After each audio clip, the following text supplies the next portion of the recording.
This program features live coverage of an African safari and may include animal kills and carcasses. Viewer discretion is advised.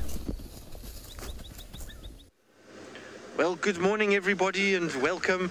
At the moment we are trying to track down an animal that we don't see here very often. In fact, there it is right there, so I'll introduce myself just now. What's it chasing?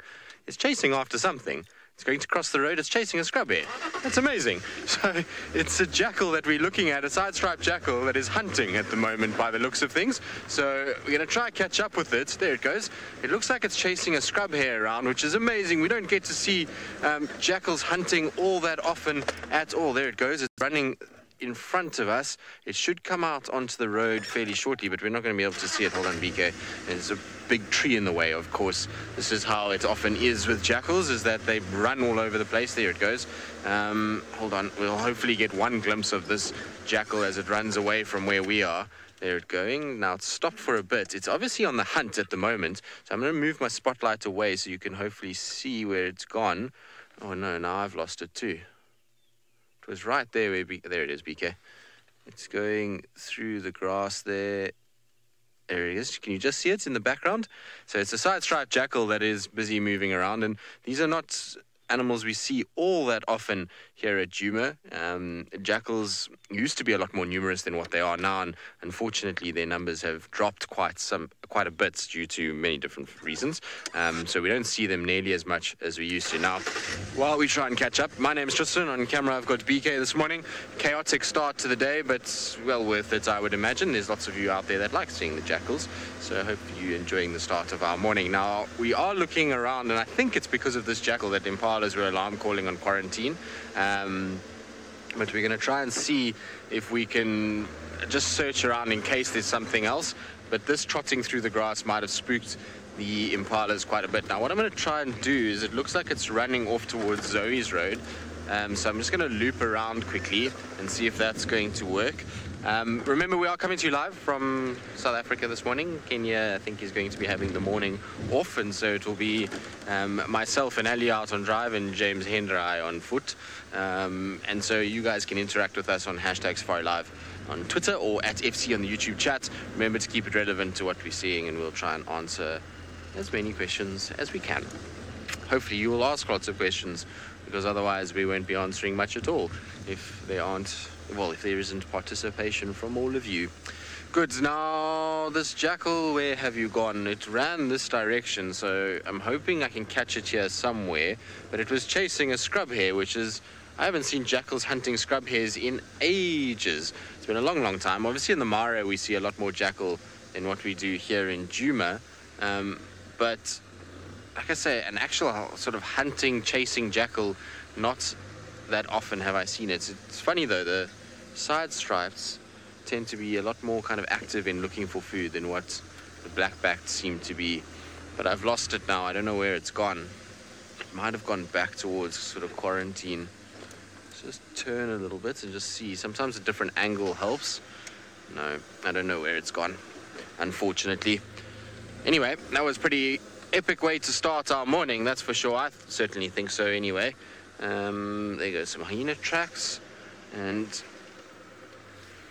right, no sign of this jackal, I'm afraid. We're gonna go check Gallagher Pan. We're gonna go scratch around, see if we can find if there was anything else making the impala's alarm. And in the meantime, let's send you across to Ali so she can say good morning.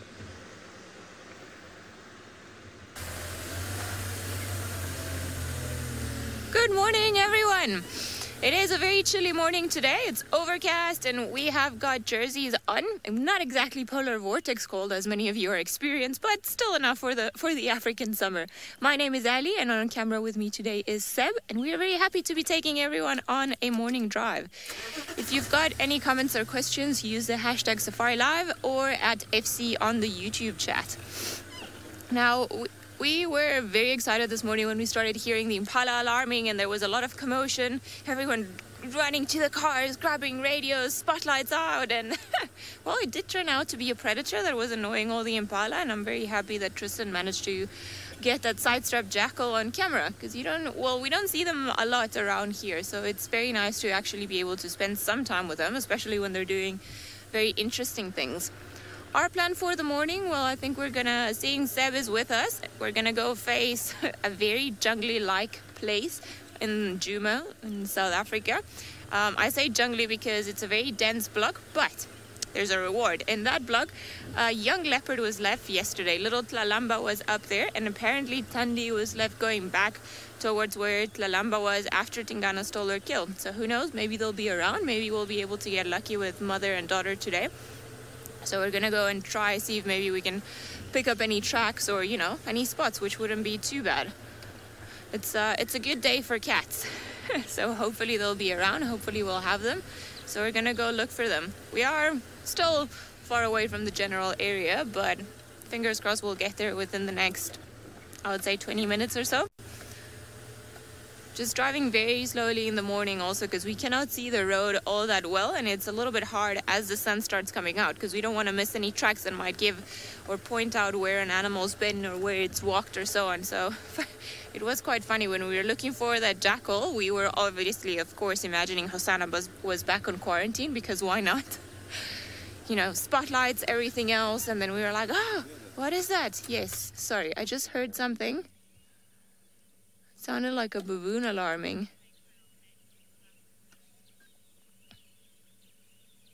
I think it's the second one, so maybe let's go down to Twin Dam, see what's happening there. Alright, we're gonna have a detour. Because so we hear far in the distance, a little bit further south from where we are. I just need to find the road. It sounds like there are baboons alarm calling. Now, I heard them yesterday when I went out in the afternoon with Trichala and Toli and Lauren. And then we've heard them now a little bit earlier. And so it's worth checking. Maybe there's something that the baboons don't feel comfortable with in the form of a predator, perhaps lions, perhaps leopards, perhaps, cheetahs. Gonna put it out there in the universe. Maybe they'll come. Sorry, scrub hairs. Oh my goodness, this car has got so many lights. Sorry guys, so if you saw those two little things in front of us, those are scrub hairs. Ages, it gets pretty cold for African standards, let's put it that way, in Djuma during the winter time. So when we go out for drive in the mornings, it can be about, I don't know, what was the average last year, would you say, Seb? 7 degrees in winter. Yeah, 8, 9 is the normal average. The problem about the cold is because when we get in the cars, you see we have no roofs, no windows, no nothing, and well, no door. So the wind creeps in a way that is not nice. But even for me, that I am probably the presenter that gets the coldest the quickest, I'm wearing shorts this morning, so you should all be good. We're going to carry on listening a little bit, see if maybe we can find what the baboons were alarming at. But while we do that, we're going to send you guys back across to Tristan, see what else is lurking around.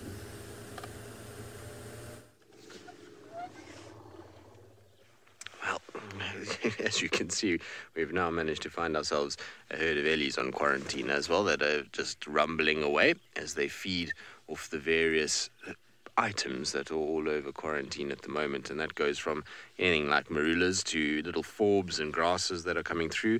But it looks like at the moment that they're not feeding on marulas at all. It looks like they're actually kind of trying to find something that is growing. But essentially, we came back towards quarantine just to double check if these impalas maybe had seen something that we had missed. I'm pretty sure they alarm called at that jackal because the alarm call was quick and it wasn't for long.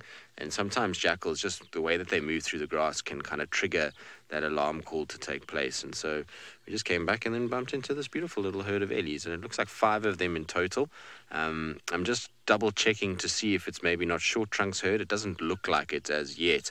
All the elephants that we've got here look as though they have got full trunks at the moment. But very, very... very cool. Now, Rex is just talking on the radio. Cool, thanks, Rex. Copy that, we can hear them as well. So he's just talking about baboons that are alarm calling, and so Ali is going to go and have a little look there.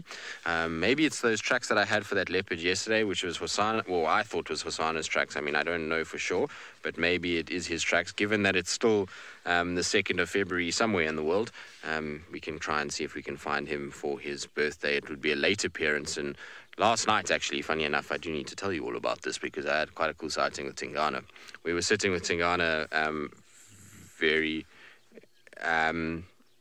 very last kind of, well, we were out there until about 7:30 actually, and we were sitting on this termite mound very close to where you last saw me with him, and he was sitting and he was very sleepy, and at about 7:30 all of a sudden we heard a little squeal in the distance, and Tingana went from a very sleepy cat to a Formula One racing car, and he went flying off this termite mound and ran straight south, and we followed him, and eventually we kind of threw blocks and all kinds of other things. We got into a area with a drainage line, and crossed the drainage line, and we found Tandi, and she had just killed a steenbok.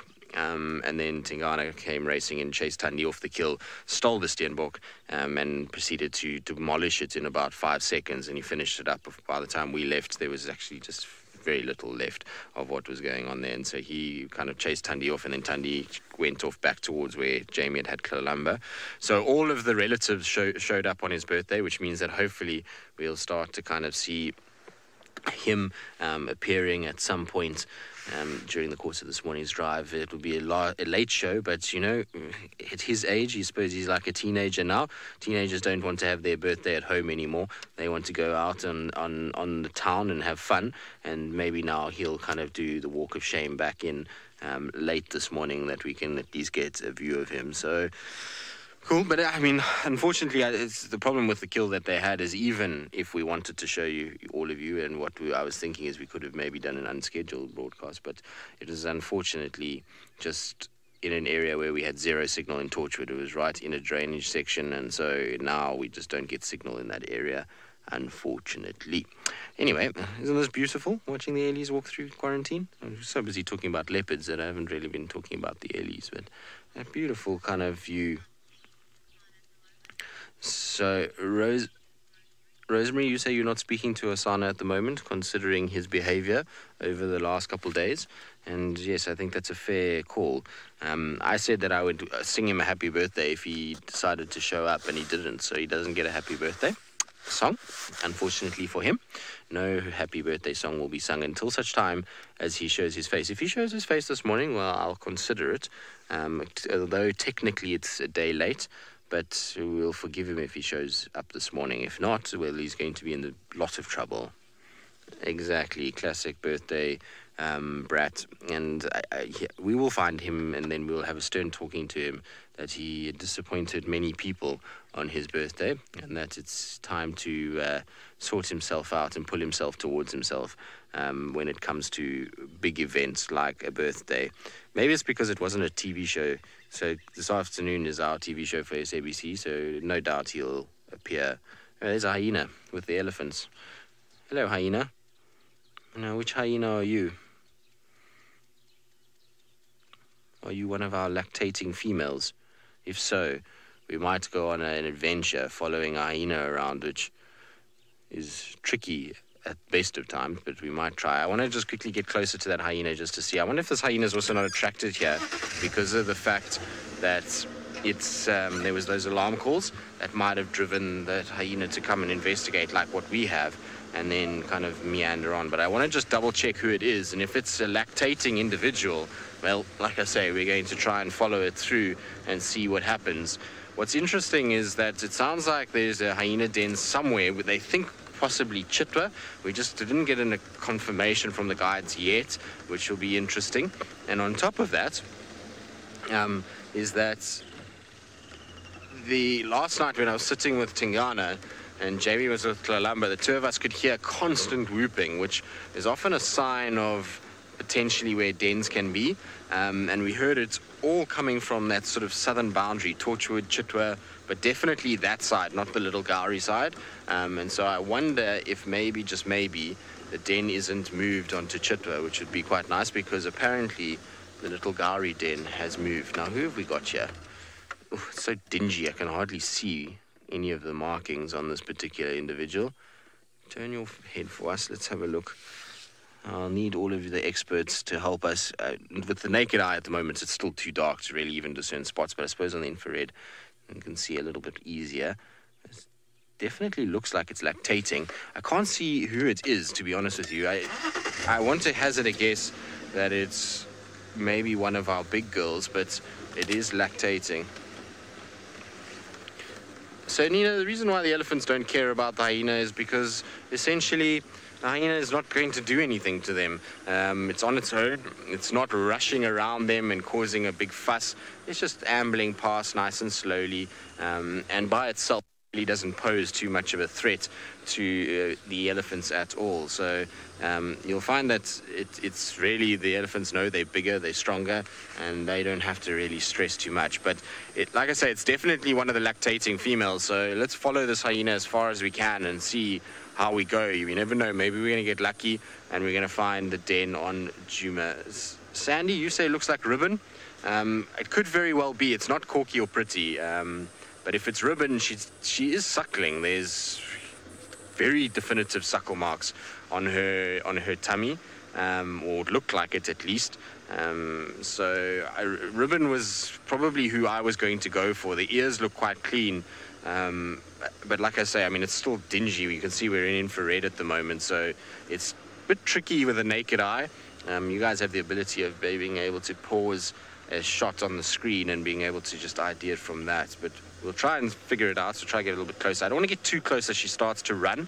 Ideally, what I want is for her just to walk nice and gently, because if she goes into a block and she starts running, it makes it very tricky for me to be able to follow her. Whereas if she walks like this, then it should be fairly easy. So we're going to try. I mean, it's going to probably take a while and it's a little bit unconventional, but this is sometimes how you be able to find a hyena den, is by actually following a hyena that's walking around. Now, of course, Ribbon, for those of you who don't know Ribbon, this will be her first, I mean, not her first litter. She's had a few litters. Intima is one of her offspring, and it's about time that she's had another one. Are you going to drag me through this block? Really? Okay. Well, we're going to have to follow her through the block, I suppose. Now, Emma, can you just repeat the question for me? Sorry, I was so busy thinking about Ribbon's lineage that we've seen, or that people may know, that I actually missed completely what you said. Sorry about that. I know.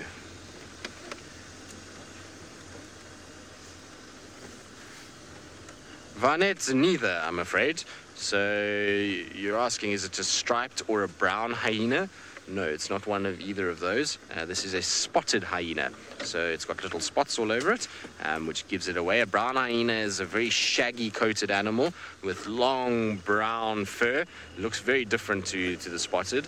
And then the striped hyena has got stripes rather than spots. Now, brown hyenas have been seen in this reserve. Used to be very common in the Kruger National Park system about 60, 70 years ago. But the last known den site for a brown hyena within the Kruger Park system was close to Skukuza Camp. And then there was one seen in 2009, if I'm not mistaken, on Gari Main by one of the Wild Earth vehicles. Otherwise, I don't think anyone would have believed them. And so that's the last known sighting of a brown hyena that I know of in this particular part of the world. Striped hyena, only in East Africa. We don't see them down here.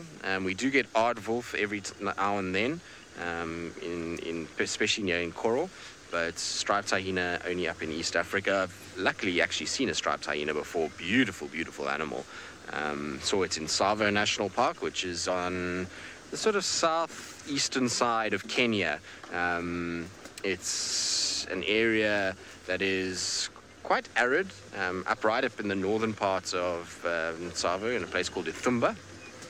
And there was this striped hyena that used to come to the camp every night. So we used to just sit and watch it from our room. It was very cool to watch. It was a pretty epic thing to see it going around and doing its business. Now, of the 3 hyena species that we're talking about, the spotted hyenas are the most kind of successful as a predator, and I say predator more than I say scavengers, because these guys are hugely adapted to being able to hunt. A lot of people always refer to hyenas as scavengers, but actually they probably scavenge in some places less than what even lions and leopard do, so they're more kind of predators in some areas. But anyway, we're going to keep up with what we think is Ribbon. I want to get a really good view. Hopefully she's going to slow down soon, and in the meantime though, let's send you across to Ali and see how she's doing with those baboons alarming. Hopefully it'll be Ribbon. Maybe she can shed some light in the whole hyena den mystery. Maybe she'll take Tristan somewhere interesting. Fingers crossed. We did manage to find the baboons. They were up a beautiful jackalberry tree, that big jackalberry close to Twin Dams, and they were alarming in the general direction that seemed east from where they were, but there's a very big steep bank, so we couldn't really see all that much. And then we've gone around, we've tried to check around Spotlight. Luckily now the sun is starting to shine through the clouds, so I'm sure the being able to see what's actually on the road is going to help us a little bit. But no luck for now, not too many things here out and about, but we're going to carry on north. See if maybe we can catch up with Tandy or Tlalamba, and who knows, maybe the baboons were actually looking at them. But it's hard to tell because they were on the very top of the tree, and then as you may know, baboons have a way of being able to look very far away from, or seeing things moving very far from where they are. So I think this was one of those cases where they perhaps were looking at something that was quite away from us, and we just didn't get all that lucky. But we're gonna still try. The morning is young, isn't it? So we can still try our luck, and who knows what'll be around here. What are these tracks on your side? Hyena tracks. Okay, not quite the animal that we're looking for right now. Hopefully we'll have leopard luck. I agree, Emma. I think what do you call it? Positive thinking is going to bring us a leopard today, or maybe a few, maybe more, maybe a family reunion. I'm pretty sure Hosanna is somewhere enjoying a birthday cake, an impala cake, maybe with some kudu topping, or who knows what he's having. But of course, we had to do it for him, and it was going to be the only way that he wasn't going to show up for his birthday. And we're like, no, wait for me. We've been watching a show, and there's a very famous catchphrase from How I Met Your Mother. So I think Hosanna's playing When I Come Back, it's going to be legend, wait for it, dairy. So maybe that's his angle. Maybe that's why he's trying to play us all. I am getting excited that I can start turning off some lights. At least this is gonna be. Thank you, Emma. I think Emma enjoyed my legendary joke. Good. That's what I go to bed to every day now with Tristan, because that's what he likes watching. So well, that's our lives at the moment. Complaining about the leopard that didn't show up for his birthday party. I'm sure he had good reasons. Maybe he was detained. Who knows? Maybe, yeah, I mean, if he found food, we've got to give it to him. All right, what is here? No leopardy tracks here, or lion tracks. I am hoping, though, I think Shidulu might be not too far from the boundary. So hopefully, you know, and this is like big vibes into the universe. Come Shidulu, carry on coming to Juma, like we've got space for you. Hopefully she'll come and she'll bring those little hukudulus running around, her little two fluff balls that have been so utterly cute. Every time I see a photo of them, you know, when you get that warm feeling in your heart and you're like, oh, please come this way, we want to see you. It would be lovely. I'm sure it would be. Because last time I was freelancing and I could drive on those properties, then she hadn't brought them out just yet. So unfortunately, I still haven't seen them either. So I am hoping she's going to bring them on to Juma. I told Tristan I wouldn't be surprised if she does, but of course she's got tiny little cubs, so she's got to be very careful as to where she moves them and why. If the lions spend a lot of time here, then that's very likely that she won't bring them to the same areas, and it depends on also the female and leopard pressure that she gets on the other side. Because she had them initially close to Simbambili. There's a very big area that is almost used like a dump site, but for organic material. By organic material, I mean like trees that they do clearing and so on. And apparently she had them there initially, and now she's moved them, and I think she's moved them a third time. So they are getting a little bit more mobile, a little bit up and down, starting to go and feed on kills with the mom. So we've got a good chance that as they grow that they're going to start, because we do know that she do like to go around that northwestern area of Juma. So that would be her spot. And I am hoping that she's going to come and bring them to us. You can always hope. Now, for Tanya and Lalamba, as I was saying yesterday, I've only seen Lalamba, I think, twice. Once a year, maybe. So hopefully they'll be around there. It would be lovely to catch up with them, because we're not having anything luck on where I've been freelancing. But seems like Tristan is still trying to follow Ribbon, or what we think is Ribbon, so hopefully he's had some luck. But let's go onto the other side and figure out if he's actually managed to find anything. Indeed, it does very much look like Ribbon that we have, and so I'm 99% sure that it is her. And we had a sort of take a breath moment, because she walked on top of a termite mound and sat there and started sniffing around, and I couldn't see if there was a hole or not, and I was half expecting little ones to come bounding out, but alas, no little ones came out, so she's still on the move. The problem is that the route she's taking at the moment is going to be very difficult to follow her shortly. If she goes across this next drainage line, we're going to have a real struggle to try and kind of keep up with her, which is not ideal.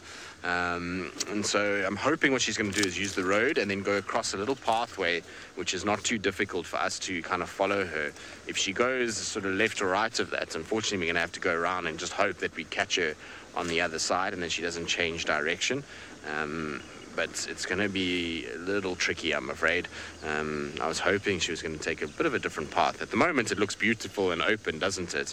It looks nice and easy, but once it starts to kind of get off this towards the drainage, it just gets quite nasty. Sean, why do hyenas go out alone? Well, for the simple reason that when hyenas move and go and look for food, if they had to walk around in a clan all the time, what you'll find is that they are never going to really cover any distance. So you'll have everybody will be in one place, is going to make it that they can only cover a certain area as they search for food, as well as to try and keep, rival clans out. But if everyone splits out and covers different areas, that means the kind of increased ability, to be able to find food items, which they can then, if they need help, call, and the rest of the clan can come and they can try and then sort of chase lions or various other things. Two is if they've come across any interlopers, they can again call and others can come. And there's a third reason why they also spend time on their own, and that's because of the ranking system. So the high-ranking individuals are not going to really want to hang out with the low-ranking individuals, and so everyone kind of drifts and does their own thing, unless, of course, like I say, there's a big meal, in which case the calling will start and everybody will come in to aid and support that individual. Right, Ribbon, are you going to take us the friendly way? Ooh, looks like we might get lucky here. It's going on the game path, or roughly the game path that I was hoping. Oh, sorry, I went into the wrong gear there. That I was hoping she would take. Here we go. Just depends where she actually goes from here, but looks like she's kind of just sniffing around. Sorry, I know we haven't seen much of her because she's been kind of mobile the whole time. She hasn't really stopped, so I'll just have a brief kind of look. But there's definitely looks like teats there that have been suckled on, and so I'm thinking that she's got little ones. I mean, we say this, but we're not 100% sure. Right, so now I'm going to try and follow her through this difficult part, and which means that it's going to be kind of a bit all over the place. And so while I do that, let's send you up to James so he can get out and on foot and say hello. Good morning, everybody, and welcome to this Sunday morning stroll here from the western ranges of the Great Kruger National Park. My name is James Hendry, and I'm lying in the sand, because that's what one should do on a Sunday.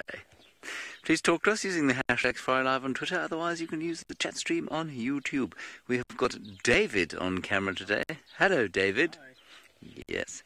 And we are hopefully going to follow up on those alarm calls that Ali heard a little bit earlier. We have got some impala beyond where I'm lying here now. and they have been accompanied by some elephants here on quarantine. We haven't seen the elephants. We probably won't carry on to find them, because we do want to follow up on those alarm calls. Remember, everything today tends to focus on the television show that takes place this evening, and so we need to try and establish some sightings this morning, and so that will be our goal, to find out what on earth those baboons were shouting at. Maybe it was Hoshana, maybe it was the Nkuhuma Pride. Are we leaving now, David?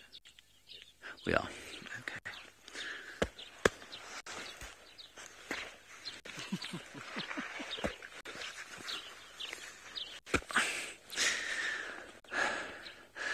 Nancy, you say that it feels like you haven't seen me forever. Well, I feel like I haven't seen you forever, Nancy, as well.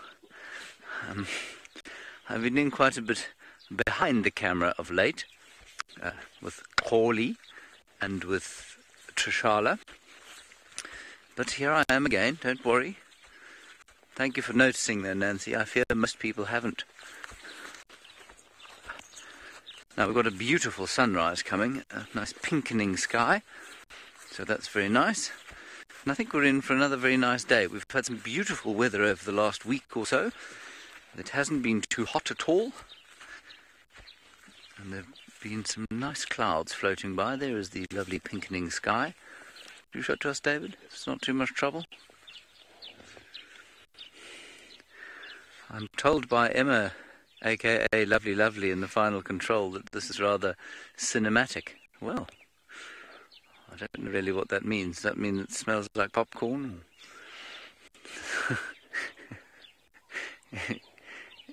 Is it in...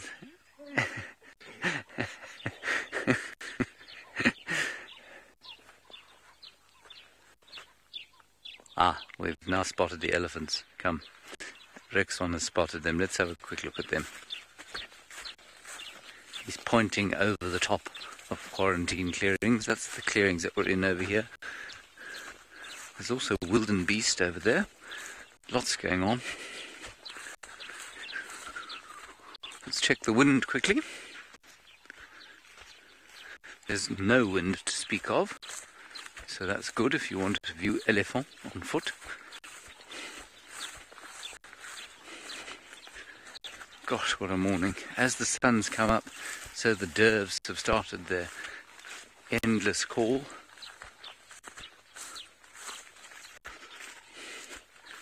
Well, that's... ooh. Some Egyptian geese, David. Can you get them handheld? Well done. You're very skilled. Flying into the beautiful sky. Well done. All right, let's keep going. Just over the top here.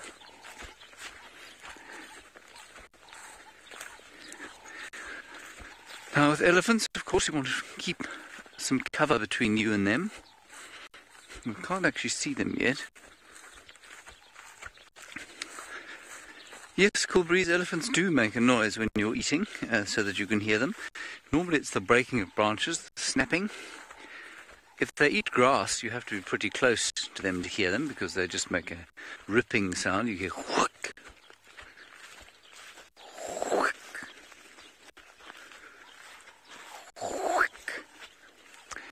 But other than that, they are very silent as they walk. They're more silent than human beings as they walk, if they want to be. No, that's a termite mound. It's not an elephant. Let's just keep going along here. I think we'll get a view over the top of the ridge crest, which is also an ideal place to watch elephants. You want to be up above them, so you've got a bit of height.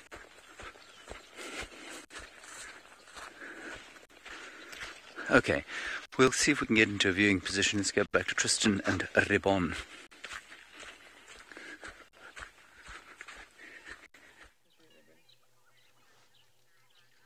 Well, as you can see, we're still sitting with Ribbon, and she's just done probably one of the most delightful things you could ever imagine. You would definitely want to kiss from Ribbon now, because she just ate a whole bunch of lion poo, which is delightful, and it smells delightful. So can you imagine her now just slobbering on your face after eating lion poo? Let's see if she picks up another piece of lion poo. Yep, there's some more that she's eating.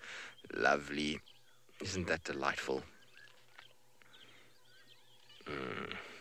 It doesn't smell good.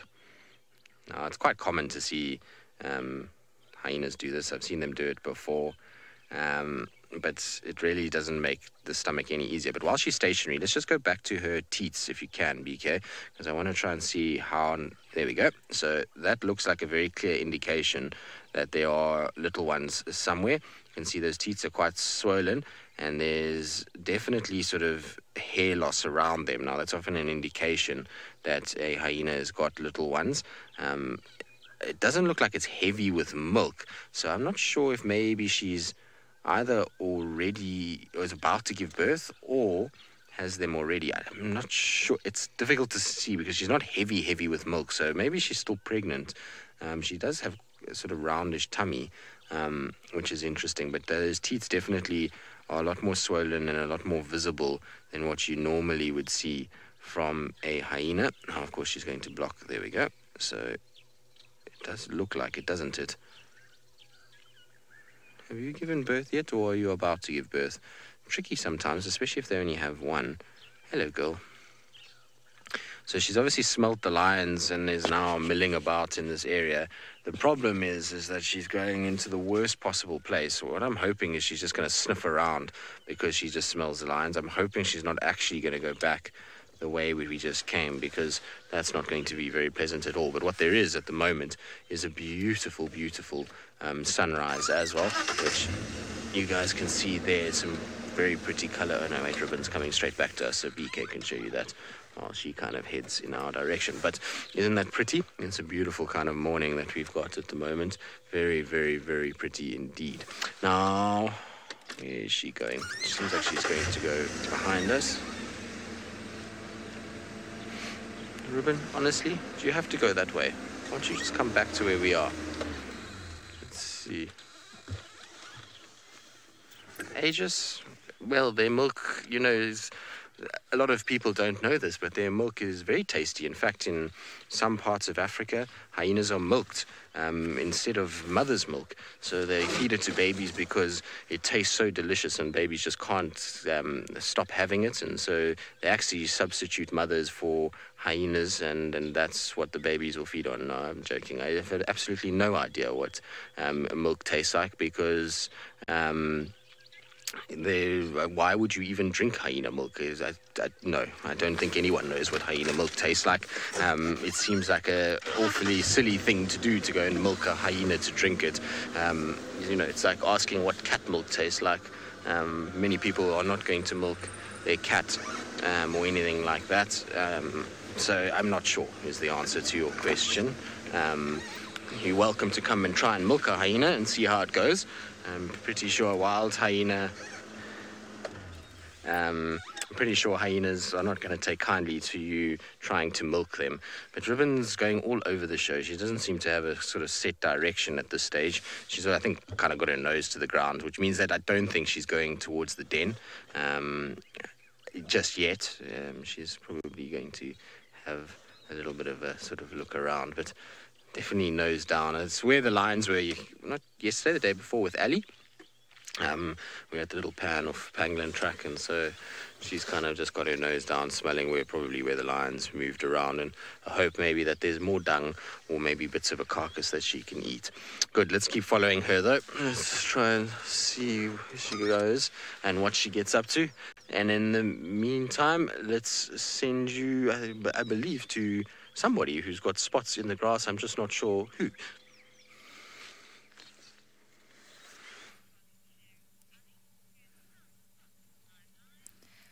We did, and we found some tiny little pretty spots. Well, actually, I must say that this time the credit goes entirely to Seb, because he's the one that managed to spot her from the distance.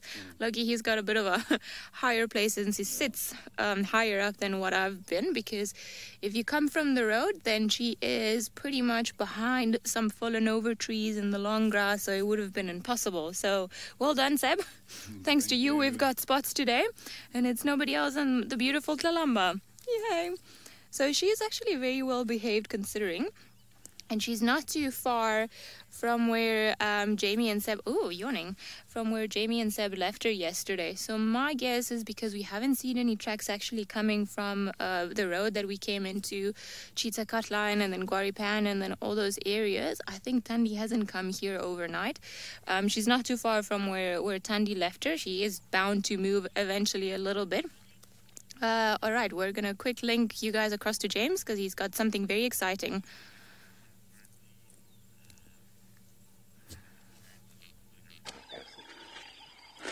We're just having the most amazing sighting here of a huge herd of elephants running at a tremendous speed. I don't know if you can hear them screaming at each other. We've probably watched about 20 of them run across the clearings here at high speed, and Rex has spotted a very big bull coming behind them, and it might be that they've been stressed out by a big musk bull elephant. There was a tiny one running with them, but about 20. Here he comes. Dave, can you see him there? They were deeply distressed by something. Now, I wonder if we can tell if this guy is in must or not.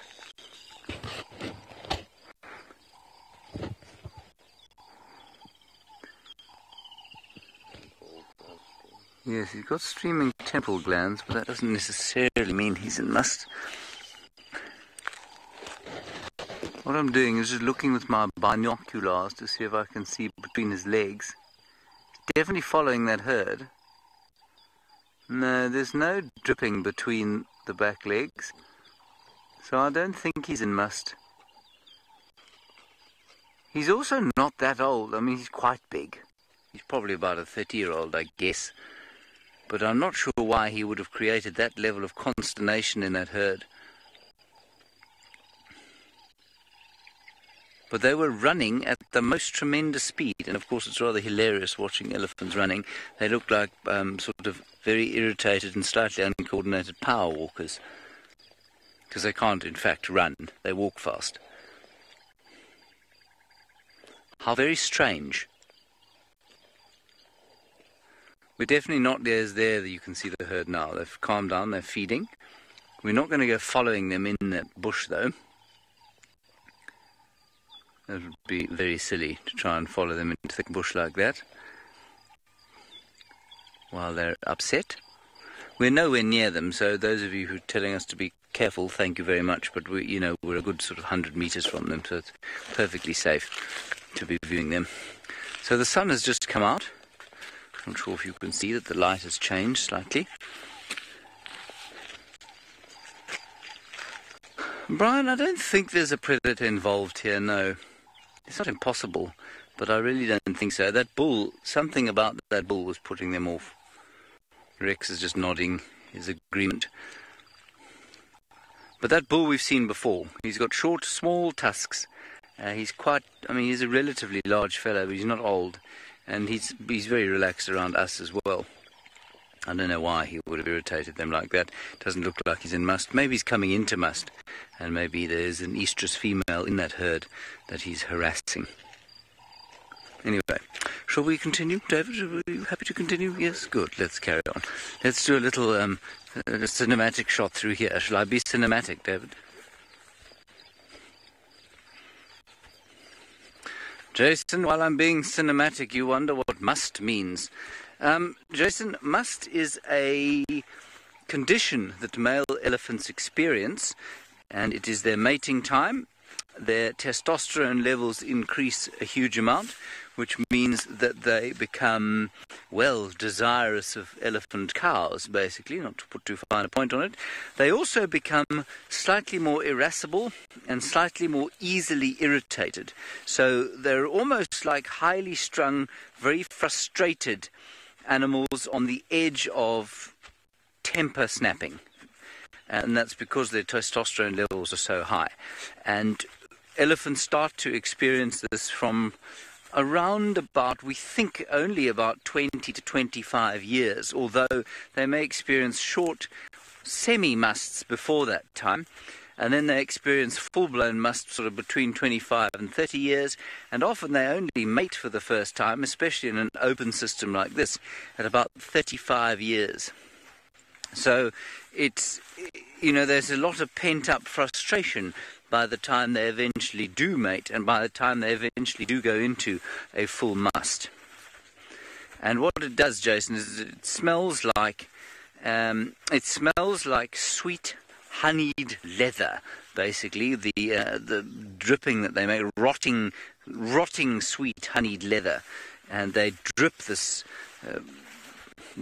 It's like a urine, basically, all the time, and sometimes up to 200 litres a day, I believe. No, not 200, 100 litres a day, which is about 20 gallons. It's quite something, 25 gallons. And it's this really sort of smelly stuff. So you can smell if an elephant's in must very quickly, and that's what I was looking for between his back legs there, to see if his inner legs were wet. They are not. We're going to carry on, see if we can find whatever was making the baboons upset. Let's go back to Ali and Tlalamba.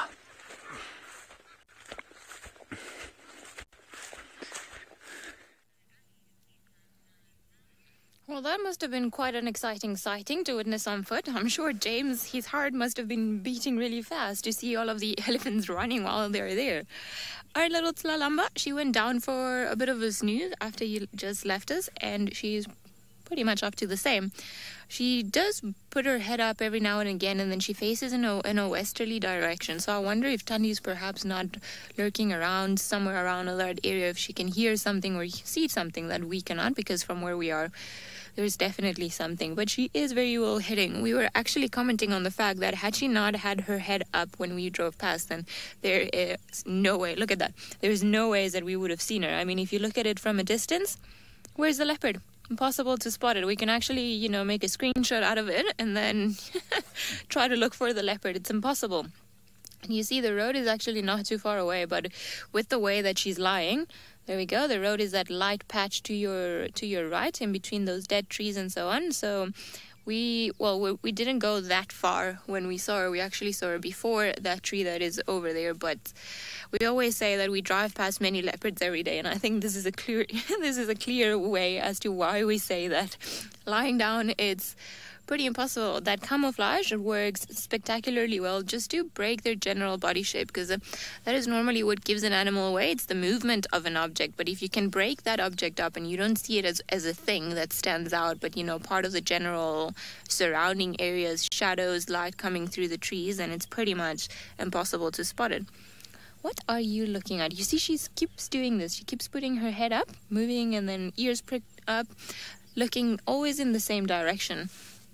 So I wonder if perhaps Tandi is not down there. It would be very nice to see a mother-daughter reunion. Annette, I agree with you. She is stunning. She is a very pretty leopard, I must say. Out of all the leopards that I've gotten to see, I think she's probably in the top 5 beauty rank. And also, I think it's also a little bit of her personality, because we see all the stories of her being mischievous and just giving Tandi a general hard time just because she's so playful. And she reminds me of Shangile sometimes. Like, she's also, that typical almost like phase, like the, I don't know if it's a phase, but that stare. So it's like very nostalgic still sometimes when she gazes into the distance. You got very big ears, girl. You're going to grow into them still. And I remember when Tamba is the previous cub that Tandi is the mother of this leopard, had. And he was also very funny because he always seemed to have much bigger ears than what he could for the rest of his body, and very big paws. So we're all a little bit sad that he carried the course of a normal leopard and pretty much had to disperse from this area. And he's now looking for an area where to establish himself. And he seems to be hanging around a lot. Ooh, look at those teeth. Around Singita, which is another property south from hers. Proud cat mama, Tlalamba very likely has hunted by herself already, but she is still a little bit too young to be bringing down big prey, like impalas or, even kudus eventually. So I would say that at this age, she's potentially still focusing on the small things like scrub hares or mongoose. I've seen quite a few young leopards get, and squirrels and so on. But the fact that she's here and she hasn't moved, she's still waiting for Tandi. So she still depends on Tandi to bring her to food or get her the big meals, the good hearty meals. But by instinct, leopards learn quite a bit. It doesn't take them as long to learn how to hunt as it does perhaps as a lion, because the lions hunt together and there are a little bit more logistics involved. But like I said, I don't think she would be able to bring down bigger prey, although I might be wrong, and then she might have done it, hiding away from the lights of of the vehicles. But she'll definitely have had, I would assume, made a few smaller kills in her time. She's getting to that age where she's going to be curious, and everything that moves is a potential object to play with, and then of course anything to sharpen her instincts. She's such a playful cat. Look at that. What a silly little girl. Playing with the grass. Cool breeze. I don't think maybe a small impala, yes, like an impala lamb. I don't think that she would have trouble bringing that down if she manages to get close to the impala lamb. I think a fully grown impala might still be a bit of a challenge to her, especially an impala ram, big ram. I don't think she has the strength just yet, but no doubt that she's getting there very quickly. I love it when cubs are, they're not adults just yet, but they have these moments of such tenderness where she was just playing with the grass like a little kitty cat and then just having her own little party. It's very endearing. Who's there that you can keep smelling? I wonder if perhaps there's not another creature altogether. Don't know, Emma, with a bowl of your... she might just play endlessly for ages. I think she would be a very funny cat to film, and then just give her even paper. I'm sure she would be. She would keep us all entertained. She's always up to something, this little one. Where are you looking? Or a box. Yes, cats in boxes is one of the most hilarious things, and I have no doubt that she would definitely love a box. I think even Hosanna, if we gave him a box, what do you think, Seb? I reckon that he would just go in there and like, my box. Until Tingana father came around and kicked everyone and declared it his box, because apparently that's the way he rolls lately. He just finds what other people have and takes it from them. But I mean, he is bigger, he is a more opportunistic one, so it comes with the perks of maintaining a territory, I suppose. Look at your pretty sharp teeth. Well, you're being attacked by the flies there, because we are. So if you want to move somewhere else, we'll be very happy. Very pretty. Well, it's still a very quiet morning, or the morning is just starting. So no doubt as it gets a little bit hotter, perhaps she'll go back to Guaripan, but I think we're still a little bit far away from that. I wouldn't be surprised that she goes down for a nap in the next little while. And while if Tandi comes around, I'm sure she would be very happy, because it could potentially mean that she's taking her back to a kill, because unfortunately, Tandi, although she was successful in hunting last night, Tingana was a little bit more successful in taking the kill from her. And because it was a small thing, then unfortunately, that's it. It's finished. We're going to sit with Lamba for a little bit longer, see if she decides to stick around here, perhaps move or entertain us. But while we do that, let's go over to Tristan and find out if he's had any luck with Ribbon.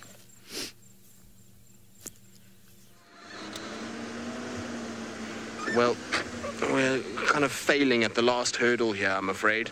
Ribbon's just lost us. We managed to get through a whole lot of nonsense with her, and she's just literally ditched us in the last second. So we're just trying to kind of figure out where she's gone. She's in an area where we've seen the clan spend time before. Not when they were denning, but when they were just... One time we had them all kind of resting here for a few days, which was a weird thing, and we scratched around, no dens, and so I'm not sure if she's coming back to that area. I lost her going into the drainage, and I couldn't see if she went up the other side or if she decided to move along this drainage system out of our sort of view. But we're going to try and just cross here and have a little look if I can pick her up on the other side. But this is the problem, is that hyenas are not easy to follow. She's been very kind of kind to us in that she's gone slowly for the most part. She hasn't run, but they are just very difficult to keep up with. You can see what she went into on my right-hand side. That's what she goes into, and there's no way for a car to negotiate that, unfortunately, as much as we want to and what we think we can. Careful there, guys. So just got to make sure Trishada also doesn't get impaled by a sickle bush to the head. No one likes a sickle bush to the head. Not very pleasant. I have no idea where to even go now because I'm not sure which way she went. So somewhere here is where she kind of ended up going. I try and see if I can pick up a track and then go from there. She might be heading towards that little Mamba loop road. So we'll just kind of, if we don't find anything here, we'll head in that direction. But in this drainage line is so steep, she could also have just stopped in the drainage. Very seldom do you see hyenas using drainages as a den site, but you never know, stranger things have happened. So where did we lose her? Here's where we lost her. I'm just trying to see if I can find any potential sort of track for her or for any sort of sign of her moving through here. This is why hyena dens are so difficult to find. Patsy, you say you remember this area, you feel like all the animals use it to lose the guides. Well, it's an area that's Tumba used to spend a lot of time in, funnily enough. It's also where we had Tingana and Kuchava mating, was also here. So it is an area, I suppose, that is used quite regularly by a lot of the animals, and they do lose us quite quickly. It looks like she walked to the side, though. I think I've got her track here. But she's going to be quite far ahead of me now because I've wasted quite a bit of time trying to kind of get through all of this. So it's going to be a bit tricky, but let's see how we go. I don't know. It's going to be tough, but let's try. I think I know where she's heading, roughly. So I just want to try and kind of cut that off. If we don't find anything here, I might try and go back to that drainage line and just drive up it a little bit. And try and see if maybe she's gone up the drainage and we just missed her. Daniel, do all animals have great eyesight? No. There's things like moles that do not have good eyesight at all. So not all animals have great eyesight, but a lot of anything that's a predatory animal generally has good eyesight, so that they can see their targets that they're trying to go after. But yes, you will find that some animals are actually very poorly sighted in many respects. Right. I'm just trying to get through all of this. It's not the easiest place to negotiate. So luckily we've done a lot of this with Tumba particularly, and so it makes it a little bit easier to know where to go. But I think we might have lost Ribbon. I'm afraid she, has given us the slip. There certainly is no tracks that I can see coming out here. But she's heading in the general direction that we think the den sites could be. So she's heading southeast mostly. But I don't see where she's come out. Problem is, if she crosses straight over the road, it's going to be very, very, very tricky. This track on the road here. There's a track that's coming down the road on the left side, which probably looks civetish, if I'm honest with you. It is indeed a civet. Always good just to check, you never know.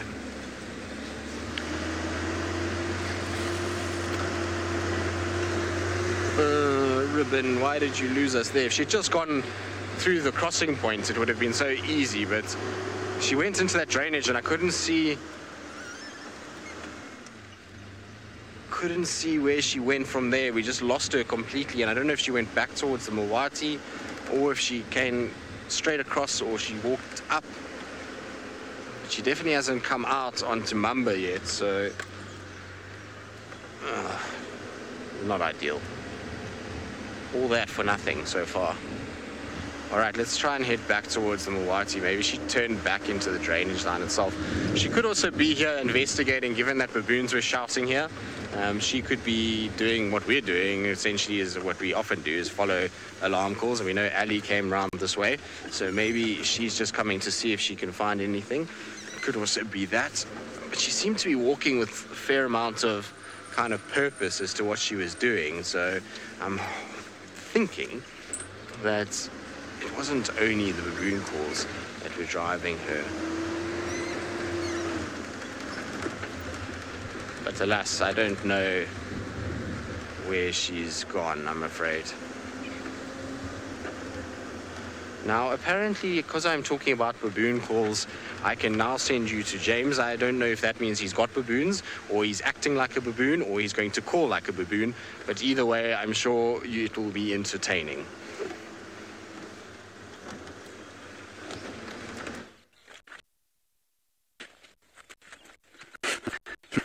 I don't know how to act like a baboon. I'm much too sophisticated.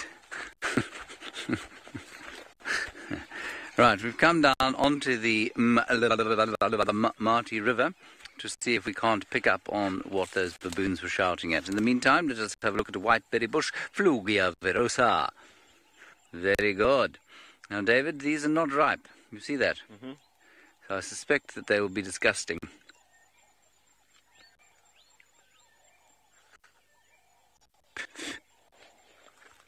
Yes, they were disgusting. Let's continue along through here. We'll try and find you an interesting flower or tree on the way. Something that we haven't showed you in the recent...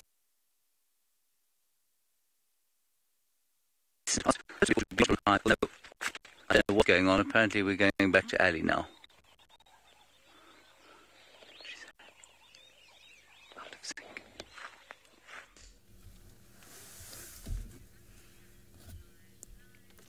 So we cannot really move right now. She's come back to the pan and she's just gone behind the car and she's busy sniffing something. And she almost got the crazies. She was jumping around, going a little bit crazy, and then now she's come back to where she was last night. So I think there's definitely something going on that she can hear and we cannot. I'm going to move a little bit so that the antenna's not in Seb's way. So I'm just going to go park here and then it won't be in the way anymore. And that way we'll have a bit of a better look and we won't be in her way if she's actually waiting for Thandi to come back. It always surprises me how they can hear and know of things that we definitely do not. Now, the reason, like I said, why I do not want to park in front of her, it's because there might be something coming from that area. So the last thing we want to do is get in the way and block her view, either from, Thandi or any potential predators or another leopard or anything else. But you're looking good. Your belly is still full, so Thandi's been doing a good job of keeping you nice and happy. Such a pretty lip. She's got a very fluffy tail, I must say. Almost reminds me a bit of Enchila's tail. Very white, very big. Are you going to just play around in the water, girl?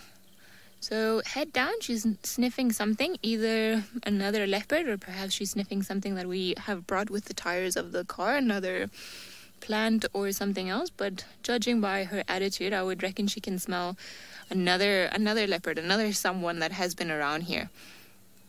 You see that tail going? So she's thinking about it. The tail flicking a little bit of that is an indication that she is working something out. We don't know what quite yet or who, but there's something there that's intriguing her.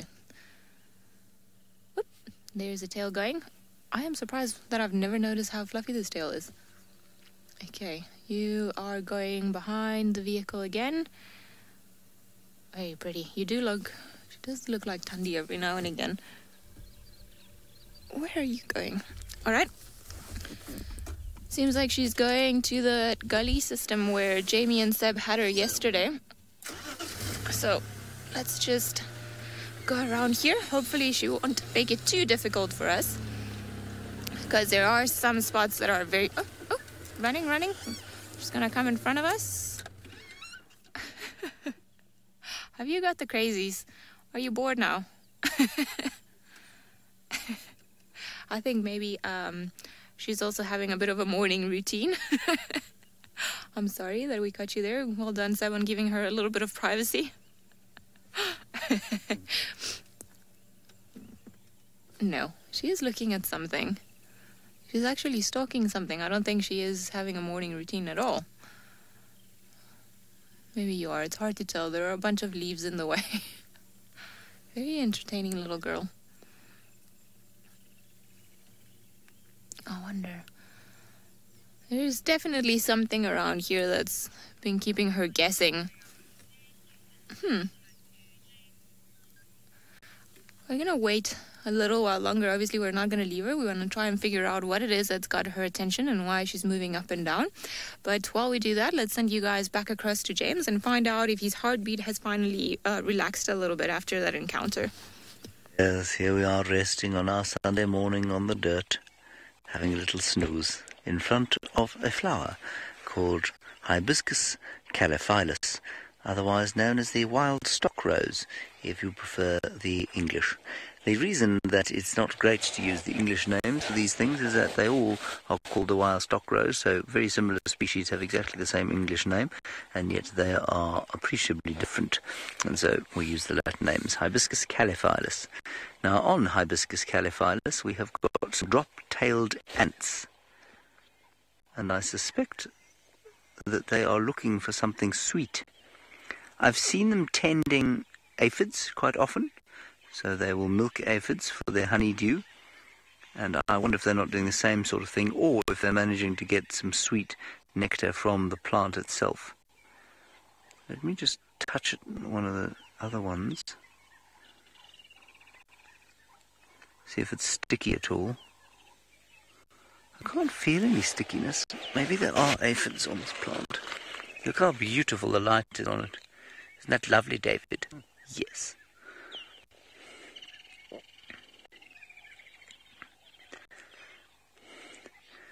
This is the kind of little scene that can really keep one mesmerized for a long time if you're in the right mood for it. And you enjoy the amazing movement of the ants and how coordinated they are, and the colors of the flower. And I just find watching a little creature like these drop-tailed ants going about their business tremendously peaceful and just fascinating, mesmerizing, really.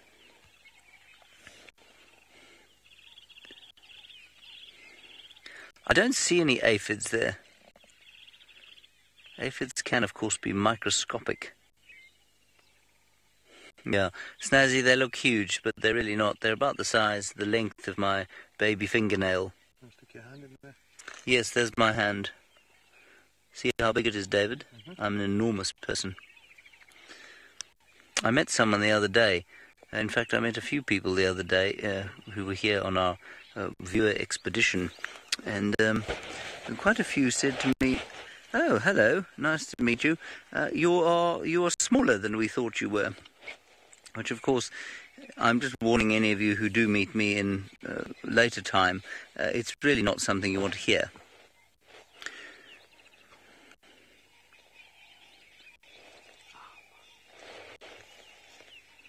The cameraman is now swearing quietly under his breath. What's happened, David?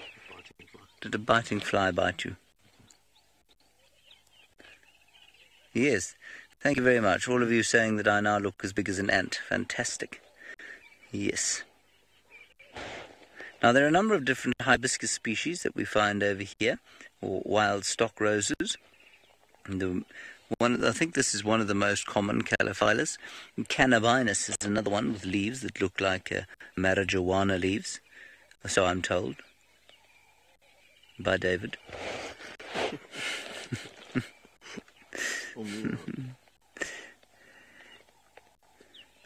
I must say, I could sit and watch these things for hours. I wish I knew slightly more about their biology, and they are a common species. They are a very common species, and so I should probably try and research a bit more. I'm going to now break off this old flower. I don't feel bad doing that, because I want to examine, because there were ants on this as well.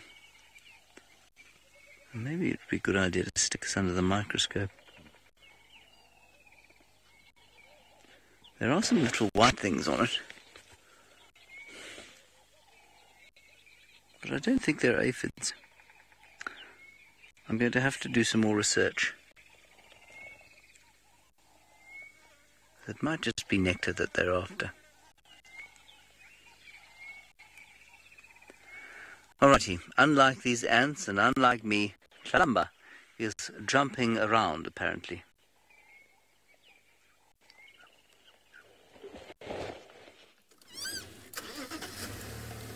Well, she is very playful and she's got the crazies now. So she was actually playing in some rhino dung and then all of a sudden she jumped and then she ran away. So we're just going to try to get her back again because she's actually being quite a hilarious little cat. She's keeping us entertained. It's almost like she's fighting between the need to be a proper grown-up leopard and a big girl and her inner character that doesn't allow her to be that just yet because she wants to jump around and do all sorts of different things. So she's been attacking trees and then she stands still for a little while and then she jumps and then she runs. Just as soon as we think that, okay, no, she said, yep, that's exactly what she's been doing. Where are you going? Come back. All right, I'm going to try to go back. She's gone back to the pen. A little insight into the life of Tlalamba, what happens when she's not with Thandi. She can obviously have a very good time all by herself. All right, she's back in the pen. Are you going to come down for a drink? Ooh, alrighty. Let me try Seb to get you on there. Jeremiah, yes, she is like a little chicken sometimes. There we go. Now she's drinking. Oh, sorry, Seb. Is that good? Do you need me to go forward? Okay. Tiny little tongue. And I'm surprised at, well, as I said before, I unfortunately haven't spent a lot of time with Tlalamba, but I'm surprised at how big her rosettes, her spots, are. They actually look much, much bigger than what they should for a leopard. And almost has a bit of a jaguar look to her, which I think just adds a bit of character to her. I'm sure you are thirsty after all this crazy jumping around that you've been doing. Very entertaining. So as long as she sticks around this area, there are lots of places where she can hide. There are a few trees that she can climb if there's anything that comes around while Thandi is away. And then, of course, luckily it's summer, so there are water sources all around. One of them being this pan that she's currently drinking from. Pretty, pretty. That's a very nice shot, Seb, of her drinking. Look at those pretty light eyes that she still has.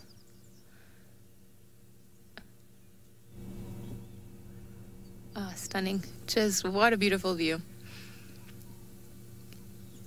Nice that she came out here. I thought for one second I was convinced that she was about to fall asleep, but I think she's had this attitude like all little creatures in the planet just about to fall asleep. They're like, no, actually I'd rather just go and play. And then she's just been going absolutely bonkers for the last little while.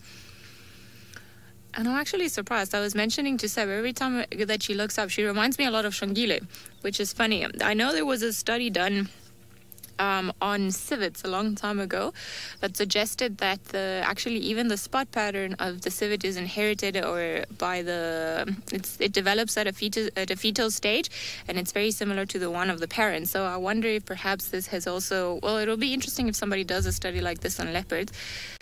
It would be quite something if we could show that even the spots of leopards are similar to one another, especially the leopards that are related. Because, I mean, we are lucky to have seen quite a long lineage here from Karula to Thandi, Husana, well, Kuchava and everybody else. And then I think we can all agree that they've got this very characteristic stare, this look to them that perhaps other leopards do not, especially having seen other leopards like perhaps Shidulu or Hukumuri or Tiani. I don't know if we've seen her on this side, but they all look a little bit different and they all inherit different traits from what we believe are their parents. Are you gonna eat grass? Did a piece of grass get stuck in your mouth?